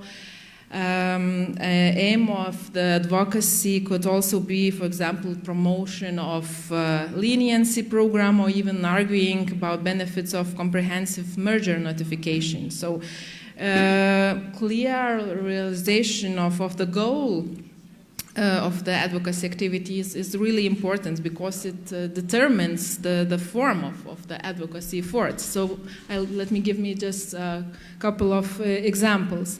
So in Lithuania, we normally prepare some guidance documents when we see a need to raise awareness about some certain novel issues on competition policy. And most recently, we published the guidance about our approach regarding the anti-competitive agreements in labor markets. So we circulated this document to trade unions, to employers associations, and afterward we actually used every opportunity to promote this guidance paper for business community and conferences and press releases and social media and other formats. But on the other hand, when we seek to initiate discussion with business community regarding certain topics, sometimes it is like best to have direct contact, of course, in suitable events. And quite recently, we also have had a couple of direct discussion with businesses in the context of adoption of the EU Digital Markets Act. So for businesses, it was really important to hear how we see our role as a competition authority in the implementation of this EU regulation. And on our side, we were really interested in the opinion of business community regarding the relevance, how they see this new EU legislative document in Lithuania. So I guess my point here is that, it's not only important to develop some guidance papers and organize large-scale events, but sometimes it's also about direct contact with the businesses to hear their needs and issues they have. And the last point I wanted to make is actually that we can see it clearly in Lithuania that advocacy goes hand in hand with enforcement. And if you focus too much on advocacy, on awareness-raising events, so sometimes you will, and I think it's really important to have in mind for smaller authorities, because sometimes you may end up, using all your resources on, and then you are left with very few cases of enforcement. And we had very interesting discussions in seminars and conferences exactly after our very important decisions were taken by the Competition Council, like on joint bidding in the context of public procurement, or after the case we had last year of involvement of Pharmacies Association in setting of the margins of reimbursable medicine. So I remember very well that a few years ago, actually, we heavily promoted our guidance paper for associations. So in this guidance, we provided a lot of information on the risks of competition law infringements in the activities of associations. And at that time, actually, there was, let's say, very little interest in guidance and in our proposal, to organize some presentations to specific associations. But since last year's decision, imposing fines of more than 70 million of euros on pharmacies and their association. We actually have received many requests, to organize some events and awareness-raising events for associations. So just my final point here is that competition agencies' reputation, I guess, will be built largely upon its record in enforcing the competition law, and this reputation will actually later significantly affect the influence as an advocate. So I'll stop here. Thank you very much. Natalie, over to you. Thank you, Ori, and thank you for the nice congratulations for my appointment. First of all, let me thank our host. I arrived quite late with the plane yesterday evening, and although I came very late to the dinner, the table was full of food, and I had a great evening. Thank you very much. I think our project with you has been going amazingly. My staff loves to come to Georgia because your staff and you are so committed to the task and this topic, and thank you for that. So I want to exemplify reaching out to the business community in the area of unfair trading practices in the food sector between producers and retailers, food retailers, supermarkets. I think it's a topic we all know. So in this area, even before we had a law, in 2018, we published a code of conduct that was voluntary, but is it still working? Yeah, okay. But the major supermarket chains committed to that code of conduct, and we recently made a survey and asked the companies, so what do you know better, the code of conduct or actually the law? And more companies knew the code of conduct than the law. So it shows that a guidance document that is easy to read can be very helpful because it's closer, it's easier accessible. And in this area now we also have a strict law forbidding unfair trading practices. We can take cases to the cartel court. There are fines that can be imposed on supermarket chains in that area. We can do down rates. We have investigative powers. However, there's a huge angst factor, fear factor among the producers to come to the agencies. And so we thought about how do we get closer to that community? How do we open them up to talk to us? And not only whispering, but telling us what's really going on in that area. Also then maybe to do cases, but at least to get a feeling what's going on. And so we just did a big sector inquiry that lasted for a year in the food sector. It was just published a few days ago, 270 pages covering different topics. But one of them was unfair trading practices. And when we started the food sector inquiry, I asked the representatives of the producer organizations to come in, and I told them, like, this is your opportunity. This is not an investigation against a specific company. It's a sector inquiry. You will be anonymous. But if you don't tell us now what's going on, then this will not be a priority in the agency. So this is your moment. Step forward. And we questioned 1,500 producers, and the result was 4 out of 10 were subject to so-called black clauses, so forbidden unfair trading practices. That's what they told us. But at the same time, when you looked at formal complaints, those numbers didn't match. So it shows that this was a good tool to get them to open up and reach into the business community. And what we saw was that, just to give you some example, what are these clauses? It's like unilateral changes to contracts. They had to do payments that were unrelated to their business relationship.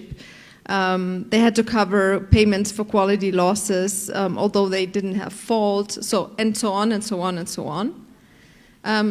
So that has already helped us. Last week, Friday, we filed 16 applications to the cartel court for fines against a specific supermarket chain.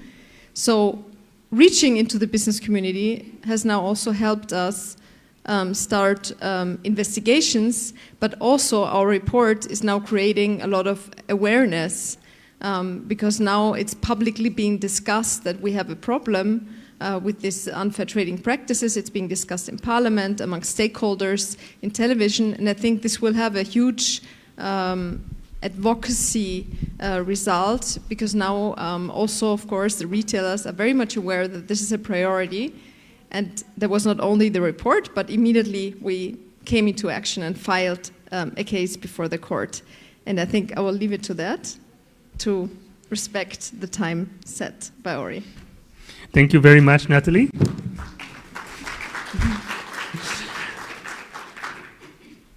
Dan, please. Thank you. I would also like to thank the organizers for having us here. We have to be fair. We wouldn't make a vacation in Georgia if we would have to decide to go somewhere. So because it is too far, because we have prejudices, because etc. etc. etc. Being here, it was one of the most pleasant surprises of my life until now, and I'm not the youngest anymore. And I'm really sincere when I say that yesterday evening it was probably the most beautiful location I ever been in, or I had dinner in. It's splendid. Thank you very much. So, Jolanta meant what's the goal of the cooperation between authorities and the business environment? And you mentioned the goal of prevention. That's also my idea. I think the preventive function of competition authorities is much more important than the sanctionatory. That's my opinion. Yeah. In utopia, if we are going to do a good business, we do not have to find any undertaking or company because the prevention works perfect. On the other hand, we are facing it all over the world, not only in Romania. We have this phenomenon of fear of competition law. A lot of efficiencies are not there because undertakings are afraid of infringing the competition regulations. By this, finally, consumer welfare is harmed by losing this economic efficiency. And we have to bear in mind that the protection of consumer welfare is the main goal of our authorities. So, the contact with the business community is of paramount importance for competition authorities. What tools we use in Romania to achieve this goal? The first one, and that's the easiest, it's about informal contacts. I think we are one of the most transparent public authorities in Romania. They can reach us anytime without complications. They can visit us. They can have their business community discussions with our case handlers by themselves or in attendance of lawyers that's in our premises, or such context can occur. That's the second tool we have during the events. We call, that's a funny name, but the caravans of competition culture. We are traveling through Romania 4 or 5 times a year and are performing kind of advocacy roadshow program. We are inviting the business environment through the local chambers of commerce, and that's an innovation I am very proud of, through the Lions clubs and Rotary clubs also, and we have a good attendance. We are talking about, I've done my homework yesterday, they are also in Georgia, Lions and Rotary, and other national competition authorities from the European Union I was recommending them this tool. They are very glad, and they confirmed the effectiveness of this approach. So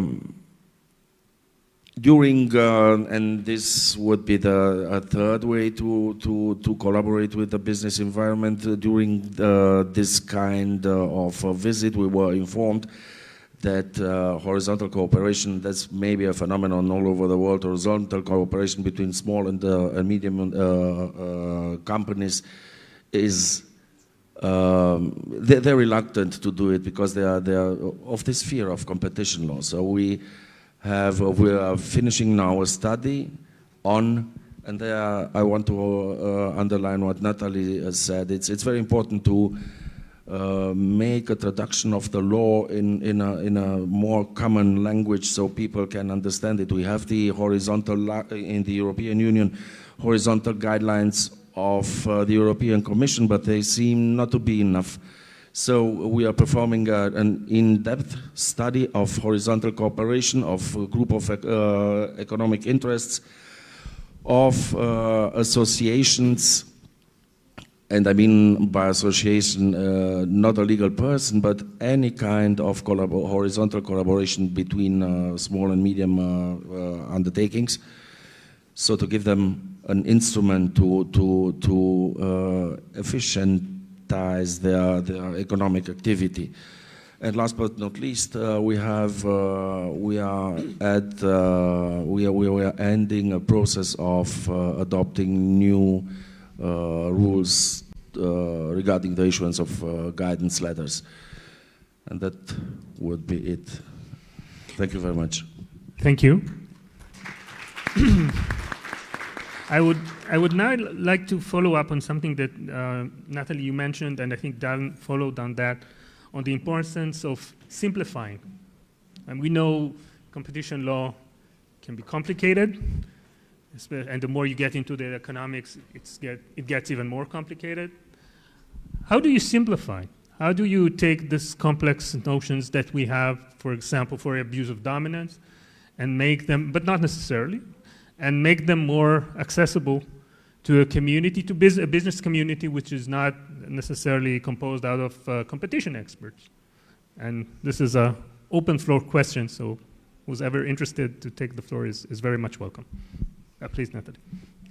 So I think a very good way is to include case examples and guidelines. And also when I speak to the business community, I like to give them simplified cases because that's more tangible than concepts, legal concepts. But in the end, actually my feeling, Ori, is that when you look at the core of competition and you explain what it is about, I think it's quite clear, like everybody has a feeling what's an unfair conduct of a market dominant company. And I think everybody has a feeling that if I talk to my competitor about something that helps me a lot in my competition, I don't have a good feeling about it. It's convenient. So I think at the core, it's not so complex. It's maybe then in the details. But for example, when I talk to business people about cartels, I also tell them, like, when you're at a business meeting with competitors and then your competitor reveals something to you where you think, oh, that's great, that helps me in my strategy for next year. Like, so when it's too great, the news you get, then it's usually you're in a bad situation. I can share the example from India. We have prepared a short video and also on the radio, for radio stations also. So it's basically violation is based on the conduct of the parties. So few friends meet, they are the head of some companies. They start sharing that I am going to increase my price or I'm going to increase my production next month. As they start to say this, someone from the CCI, we call Antitrust Authority, will intervene. No, stop. If you share these kind of information, this will result in violation of the Competition Acts. So it's the simplest and easy way to address the participants that when they can inadvertently contravene the competition law. So we have prepared short videos on different kind of practices and conducts. and which we play on various conferences, and it's available on the Commission's website also. We started radio campaigning also, so when the people are going to their offices and all, they can listen. The informal discussion is going on between few of persons, and if they share any competitive sensitive information, then it's stopped immediately, that you should not share these information. That's the experience. Thank you. Thanks. Anyone else? This example with playing cards, it's like when a lot of people are playing cards and 2 or 3 of them are showing each other their cards, and they understand, and you have better chances to win the game if you take a peek in the other guy's cards. Thank you. Just maybe to add on that some of you may know that the Canadian Competition Bureau has issued a project that is called Plain Language. And what they try to do there is to make sure that all the guidelines that they issue, the decision that they issue, are drafted in a way which can be understood by non-professionals. So whenever they issue a document, it should be understandable to you, even if you have no previous background in competition law. And I think this is also a very interesting initiative that can help authorities expand their reach out, not to the business community, of course, but not only to them, maybe more to the general public. We had some time for Q&A, but given time constraints, I think we may leave it to the end of the session and move forward to the next topic, which is, I would say, a bit more tricky. And this is reaching out to the judiciary. As we know,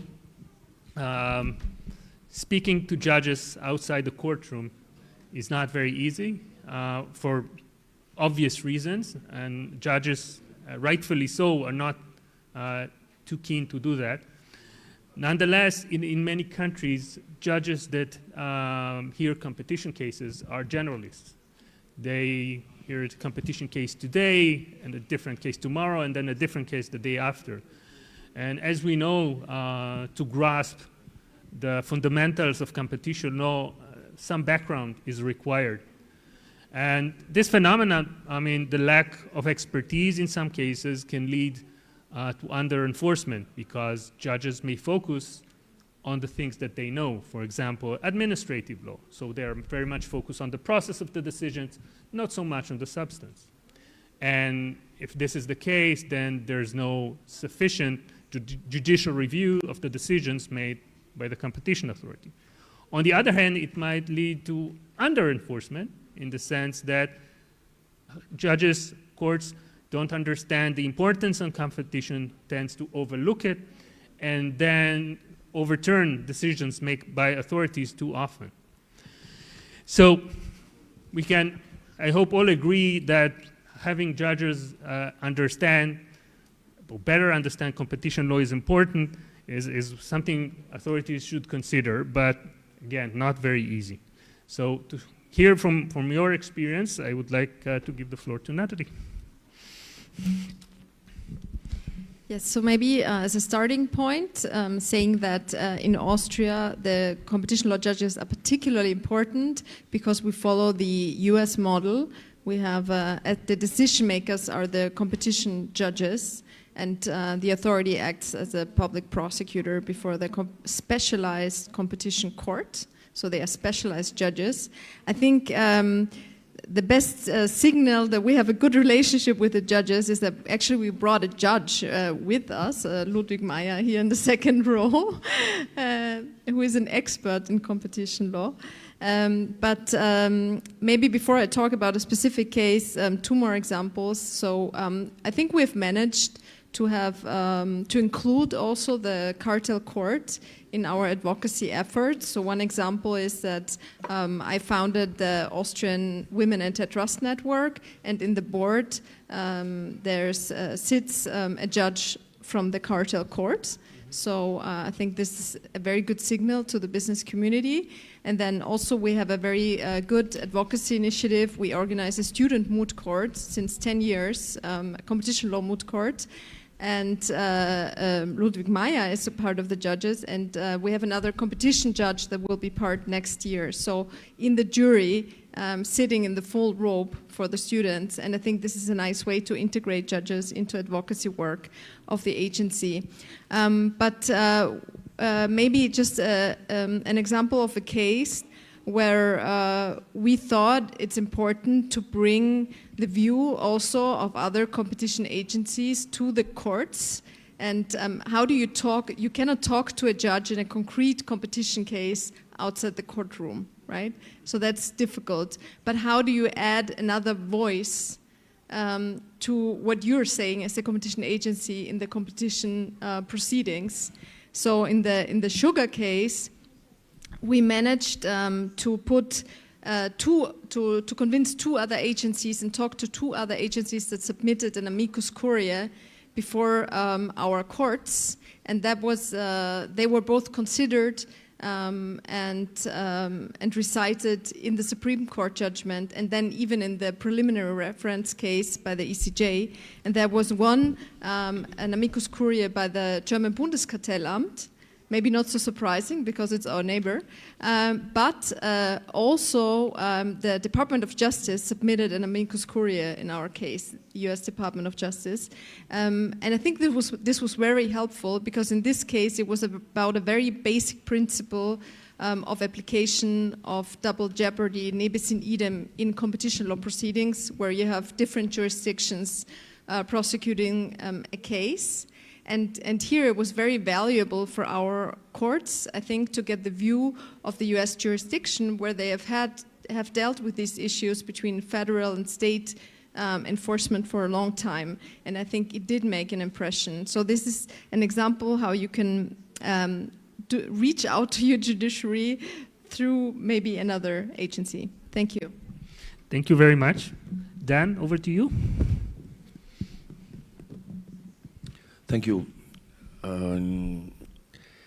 As a competition authority, and not only our authority, authorities, public servants in Romania and private parties, we have indeed huge difficulties to cooperate whatsoever with judges. I think one explanation, other than I don't know how things happen in other Western countries, is that we have recovered from this post-communist transition era with serious problems of corruption. So that could be interpreted as a reflex of the judges not to give any reason of suspicion about their objectivity. Well, in the Romanian courts, we have quite good scores.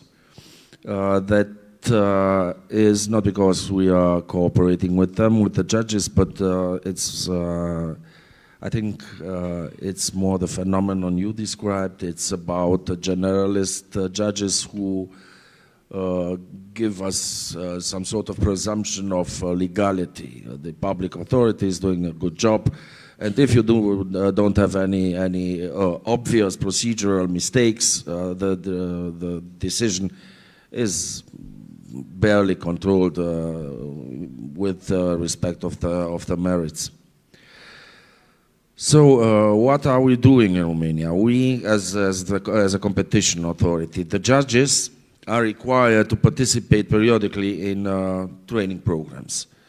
Administrative training programs, and there we can intervene with our expertise and help we allocate resources and we are trying to contribute to greater specialization of the judges. On the other hand, we have organized round tables where our legal experts presented decision of the European Commission and case law of the European Court of Justice. Nothing with national issues, so they felt kind of safe. It's about Luxembourg, and yeah, we can participate to such meetings. We cooperate. That's a narrow possibility of ours. We cooperate quite good with Romanian judges in training programs organized by international organizations. There they are not so reluctant to participate and to take contact or to change ideas with specialists of the Romanian competition authority. So to develop the knowledge in competition law, we set up in partnership with the Bucharest University, with the Bucharest Faculty of Law, we set up a center for studies in competition law. And finally, we organize at our premises twice a year moot courts with students, and they have real cases, and it's quite good because some of them, we hope that some of them are going to become sometime judge. No?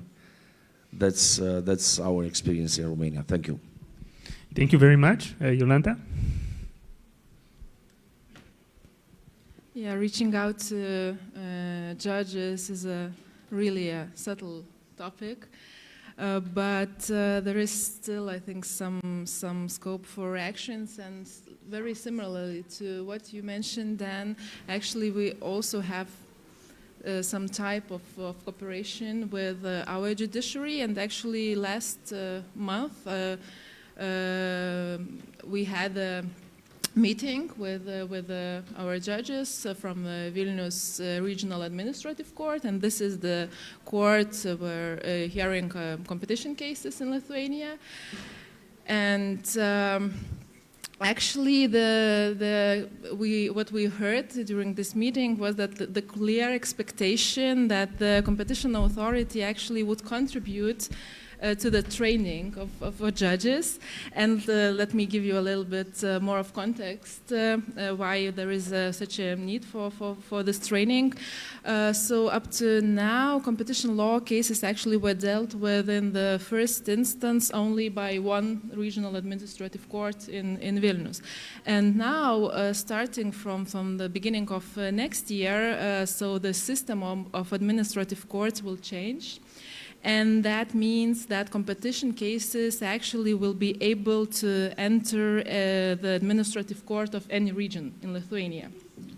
So that means that, that circle of judges to whom such a case may fall with will actually greatly expand. And there might be some, instances that they even haven't heard a similar case.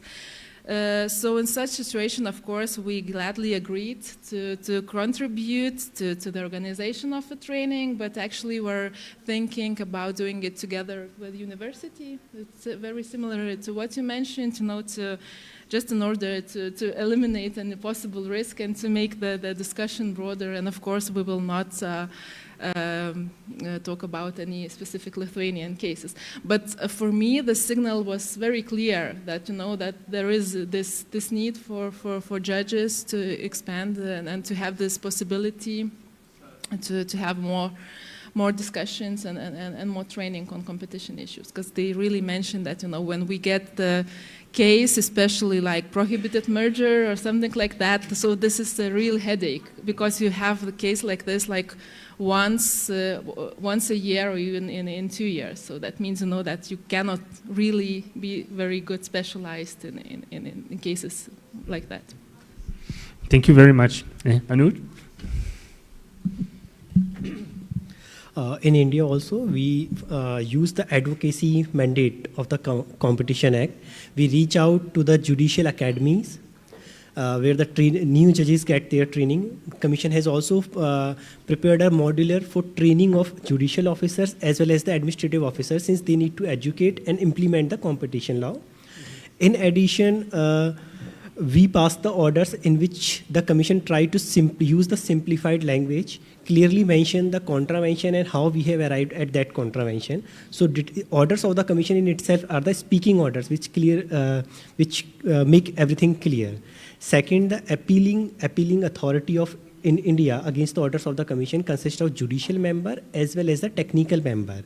The technical member has the knowledge of more than 25 years in the areas of law, accounting, management, economics.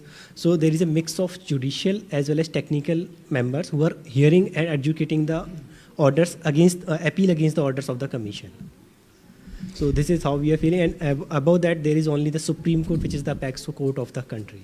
So no other court can intervene in the proceedings of the commission. It is barred by the statute.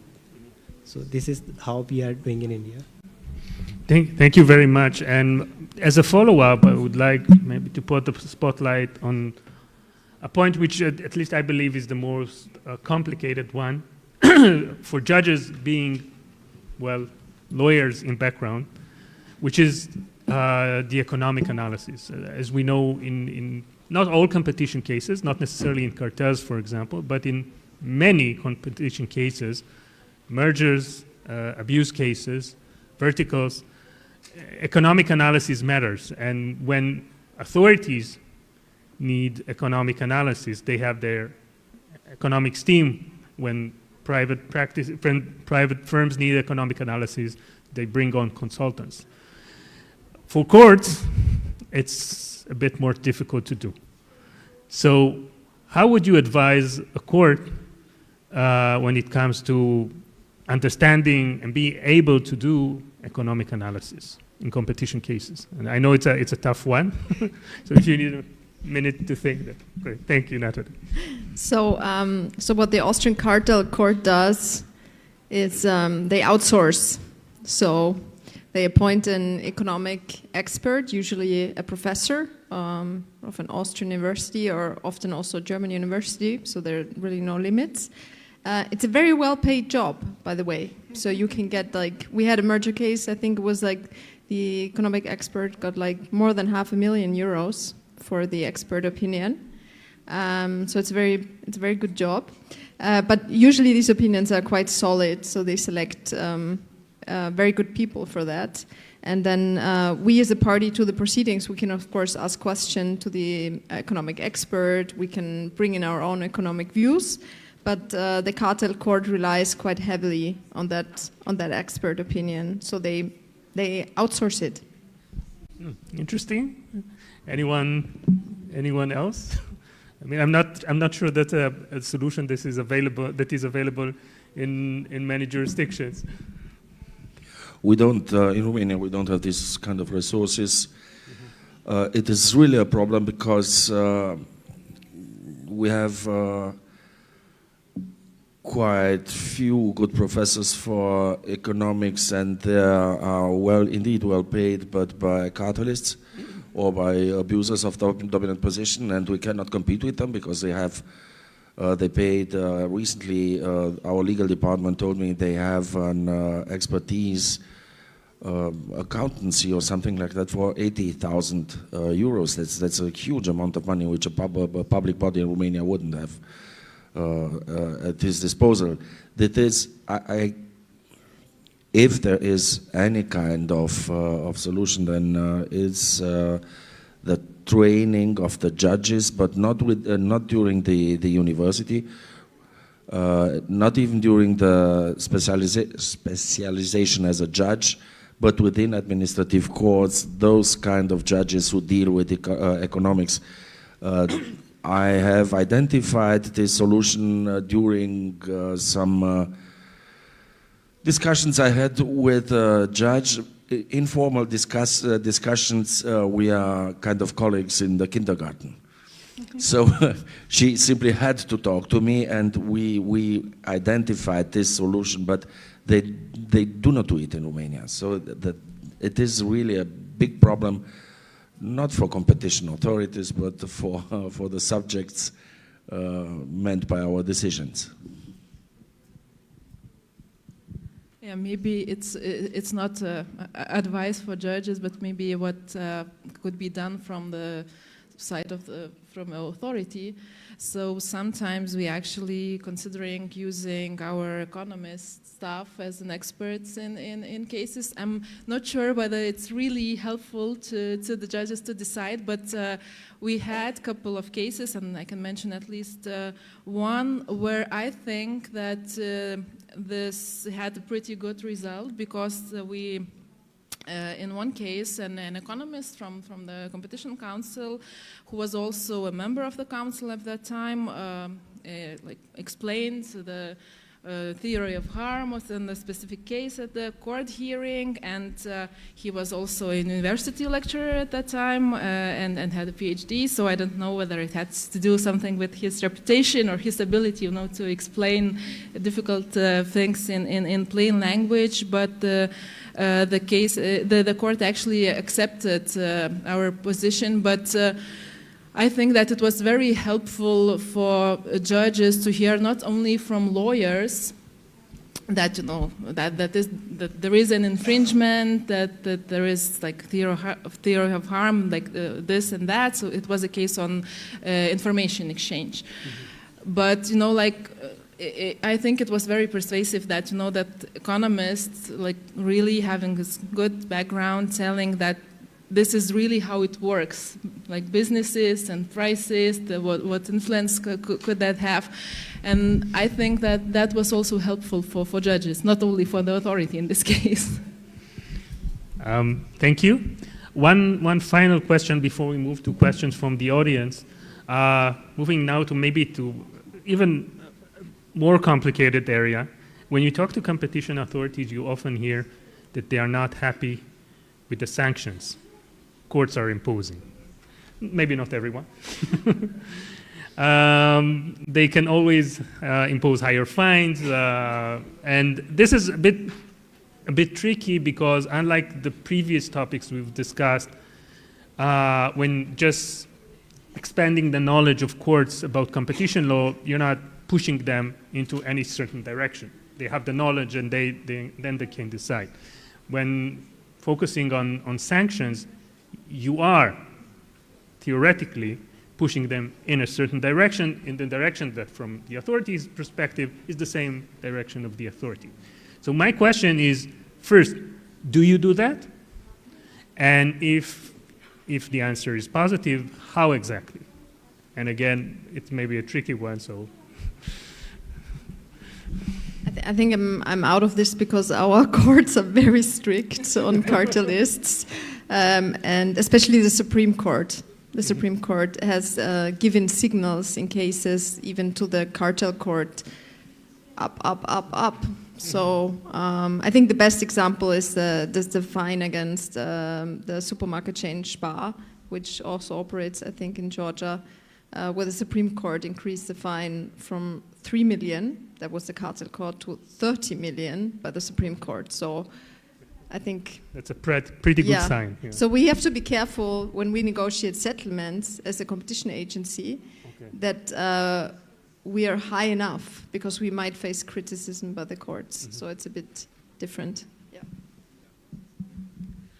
In India, courts usually reduce the fine; they don't increase the fines. And whenever we pass our order on imposition of penalty, lots of advocacy is done by the media itself for us. That the commission has done this, commission has imposed a fine of that much amount. Mm-hmm. And in terms of penalty, the success rate is not that much, because all things will go in the litigation part. Mm-hmm. So that's the problem we face also. I think that's the more common case.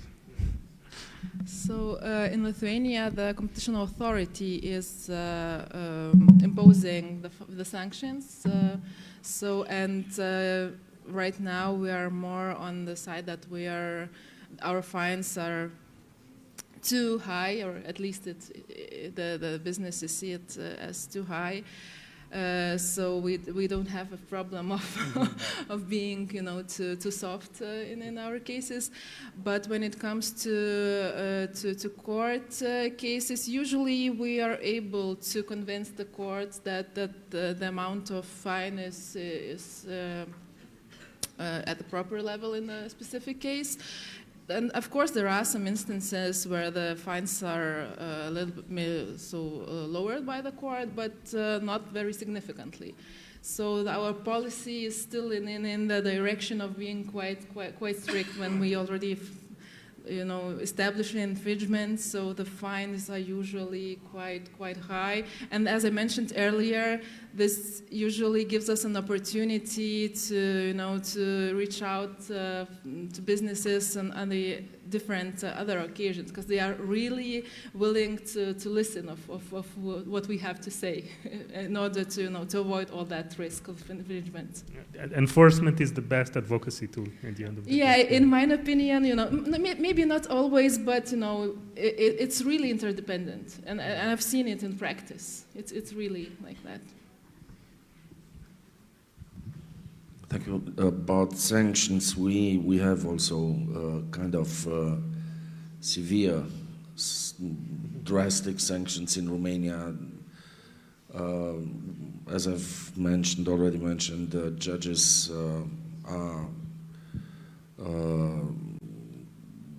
understand us, and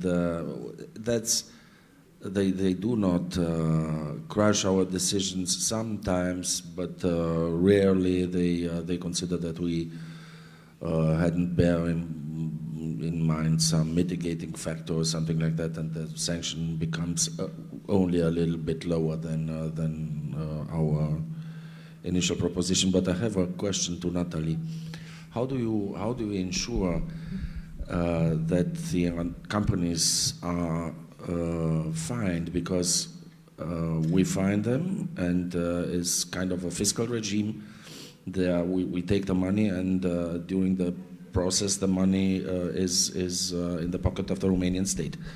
Even if they win the process, the litigation, in this case they get the money back. How do you ensure that, I mean now not multinationals, but small and medium companies, that an Austrian entrepreneur doesn't sell his business during the process? Because he can sell the business, can buy a beautiful house in the Cayman Islands, and then you worked some 2 or 3 years without any finality. So the actual enforcement is not part of our tasks as a competition authority. It's the court, the judiciary branch, that executes the decision. I think one thing is that we ensure, of course, when we make the applications to the court, that we include like all the mother companies and the whole business, so that we can reach out to any of them if a smaller branch, as you say, is closed or something like that. So there hasn't been these cases. I think also mostly like when you look at the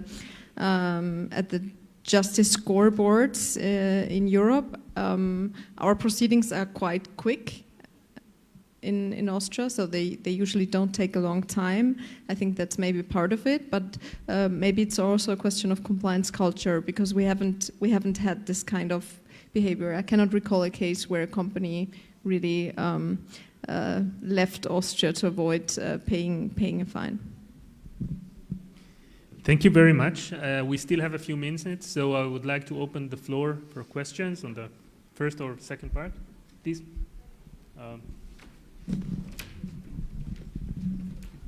I have a very short comment and one question to Natalie. Firstly, I would like to borrow your Supreme Court in this situation, because in Poland I'm observing a very worrisome situation. Then our courts with Supreme Courts rather will say cut the fine, not to increase it. How your court justify this need if it's saying the punishment is not enough, the fine is not enough? Because in our case, in our Polish situation, we all recently, for example, had a situation that our court cut our fine, upholding the practice, for example, from 100 million zlotys to 1 million zlotys, because it said it's too big, too harsh, even if the practice was upheld, as I said. Thank you. Thank you very much. I'm happy to transmit your request to the Supreme Court. Second, when you read the decisions of the Supreme Court, that's, for example, the Spar decision, you can see that, of course, when in our application, we didn't specify the fine, but we gave the court different aspects that they should include to determine the fine, and also the cartel court made a lot of more of an effort, let's say, explaining the height of the fine. And then you read the Supreme Court the part in the Supreme Court decision on the fine, and it's quite short. And you see that I think behind it is also the understanding that a fine should not, like a cartelist should not be able to determine the fine in advance. So there is a lot of leeway for judges to determine the fine. And I think the most important aspect for the Supreme Court was, look, this company has overall turnover of X. It's a huge, big company. What is going to prevent them to do it again? That was like the basic idea at the core of it, not some mathematical kind of declination like we know it from the Commission guidelines, but it was like, look, that's the business this company make. That's what they did, which was a hardcore infringement for a long time. The fine needs to be higher. And they just put it up, and you can also see the change from 3 to 30 that I think the Supreme Court wanted to send a very strong signal, very easy to understand the message. If I can add on that, it's indeed, I think, very difficult for the competition authority to advocate in this sense because it has an interest. And just from OECD experience, a few years ago, there was a similar issue in Australia when courts were imposing fines that, according to the views of the authority, the ACCC, were too low. So they did a project with us in which we measured Australia against other jurisdictions when it comes to fines.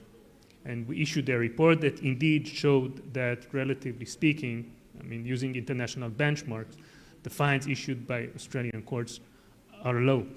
And it helped dramatically in increasing the fines. So happy to discuss it later.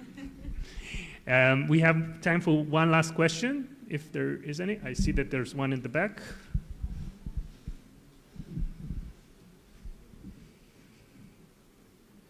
მოგესალმებით, მადლობა ასეთი უზარმაზარი კონფერენციისათვის. მე მაქვს ერთი კითხვა და მინდა გთხოვოთ რჩევა. ამჟამად არის კანონპროექტი ინიციირებული პარლამენტში. Sorry, we don't have interpretation, so.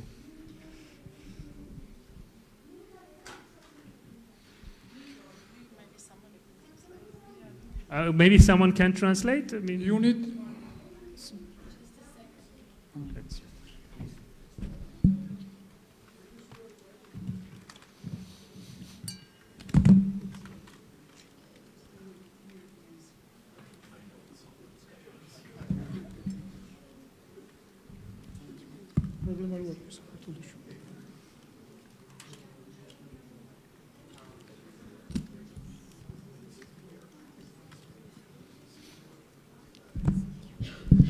We can hear.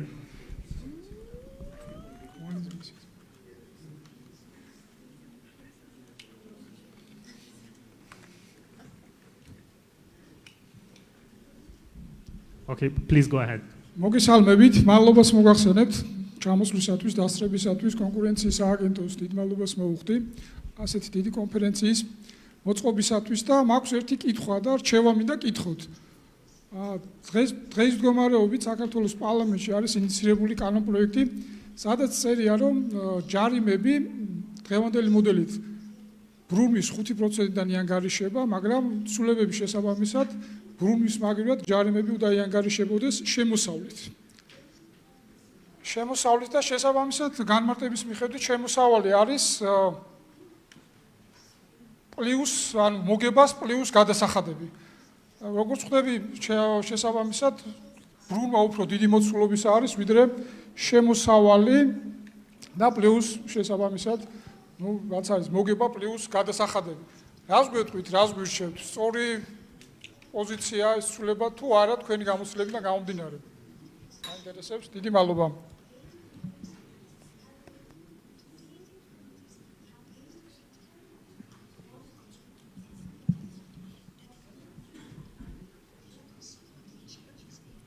To answer?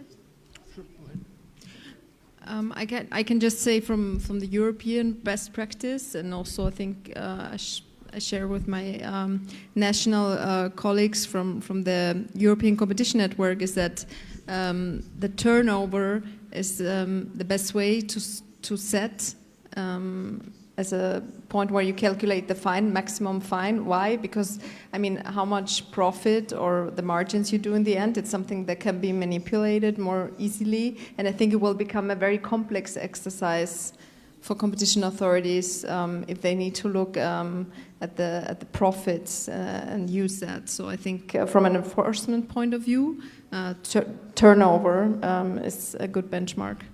Yeah, I think I can second that. I mean, internationally speaking, turnover is usually the more common benchmark being used for competition enforcement, and for good reason, some of them mentioned by Natalie. So there's a consensus among the panel. And something from my experience, I was previously a lawyer 2 years ago.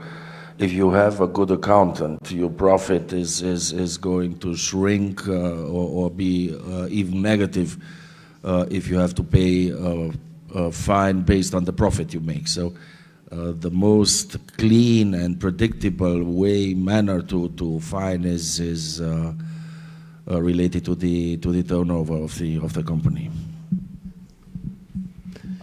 Sorry, can I answer to my colleagues? So.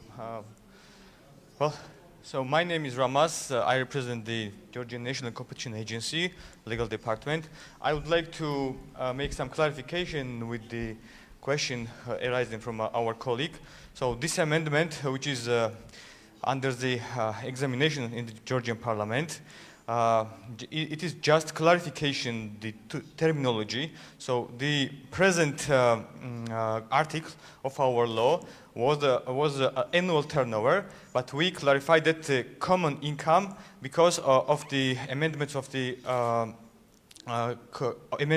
Codex of Tax. So this is just clarification, and we don't amend anything in details and anything in it has same meanings, and we don't amend nothing. We just clarify. We just obey the tax code. So this is just good to know. So thank you very much. Please join me in closing our excellent speakers. Thank you.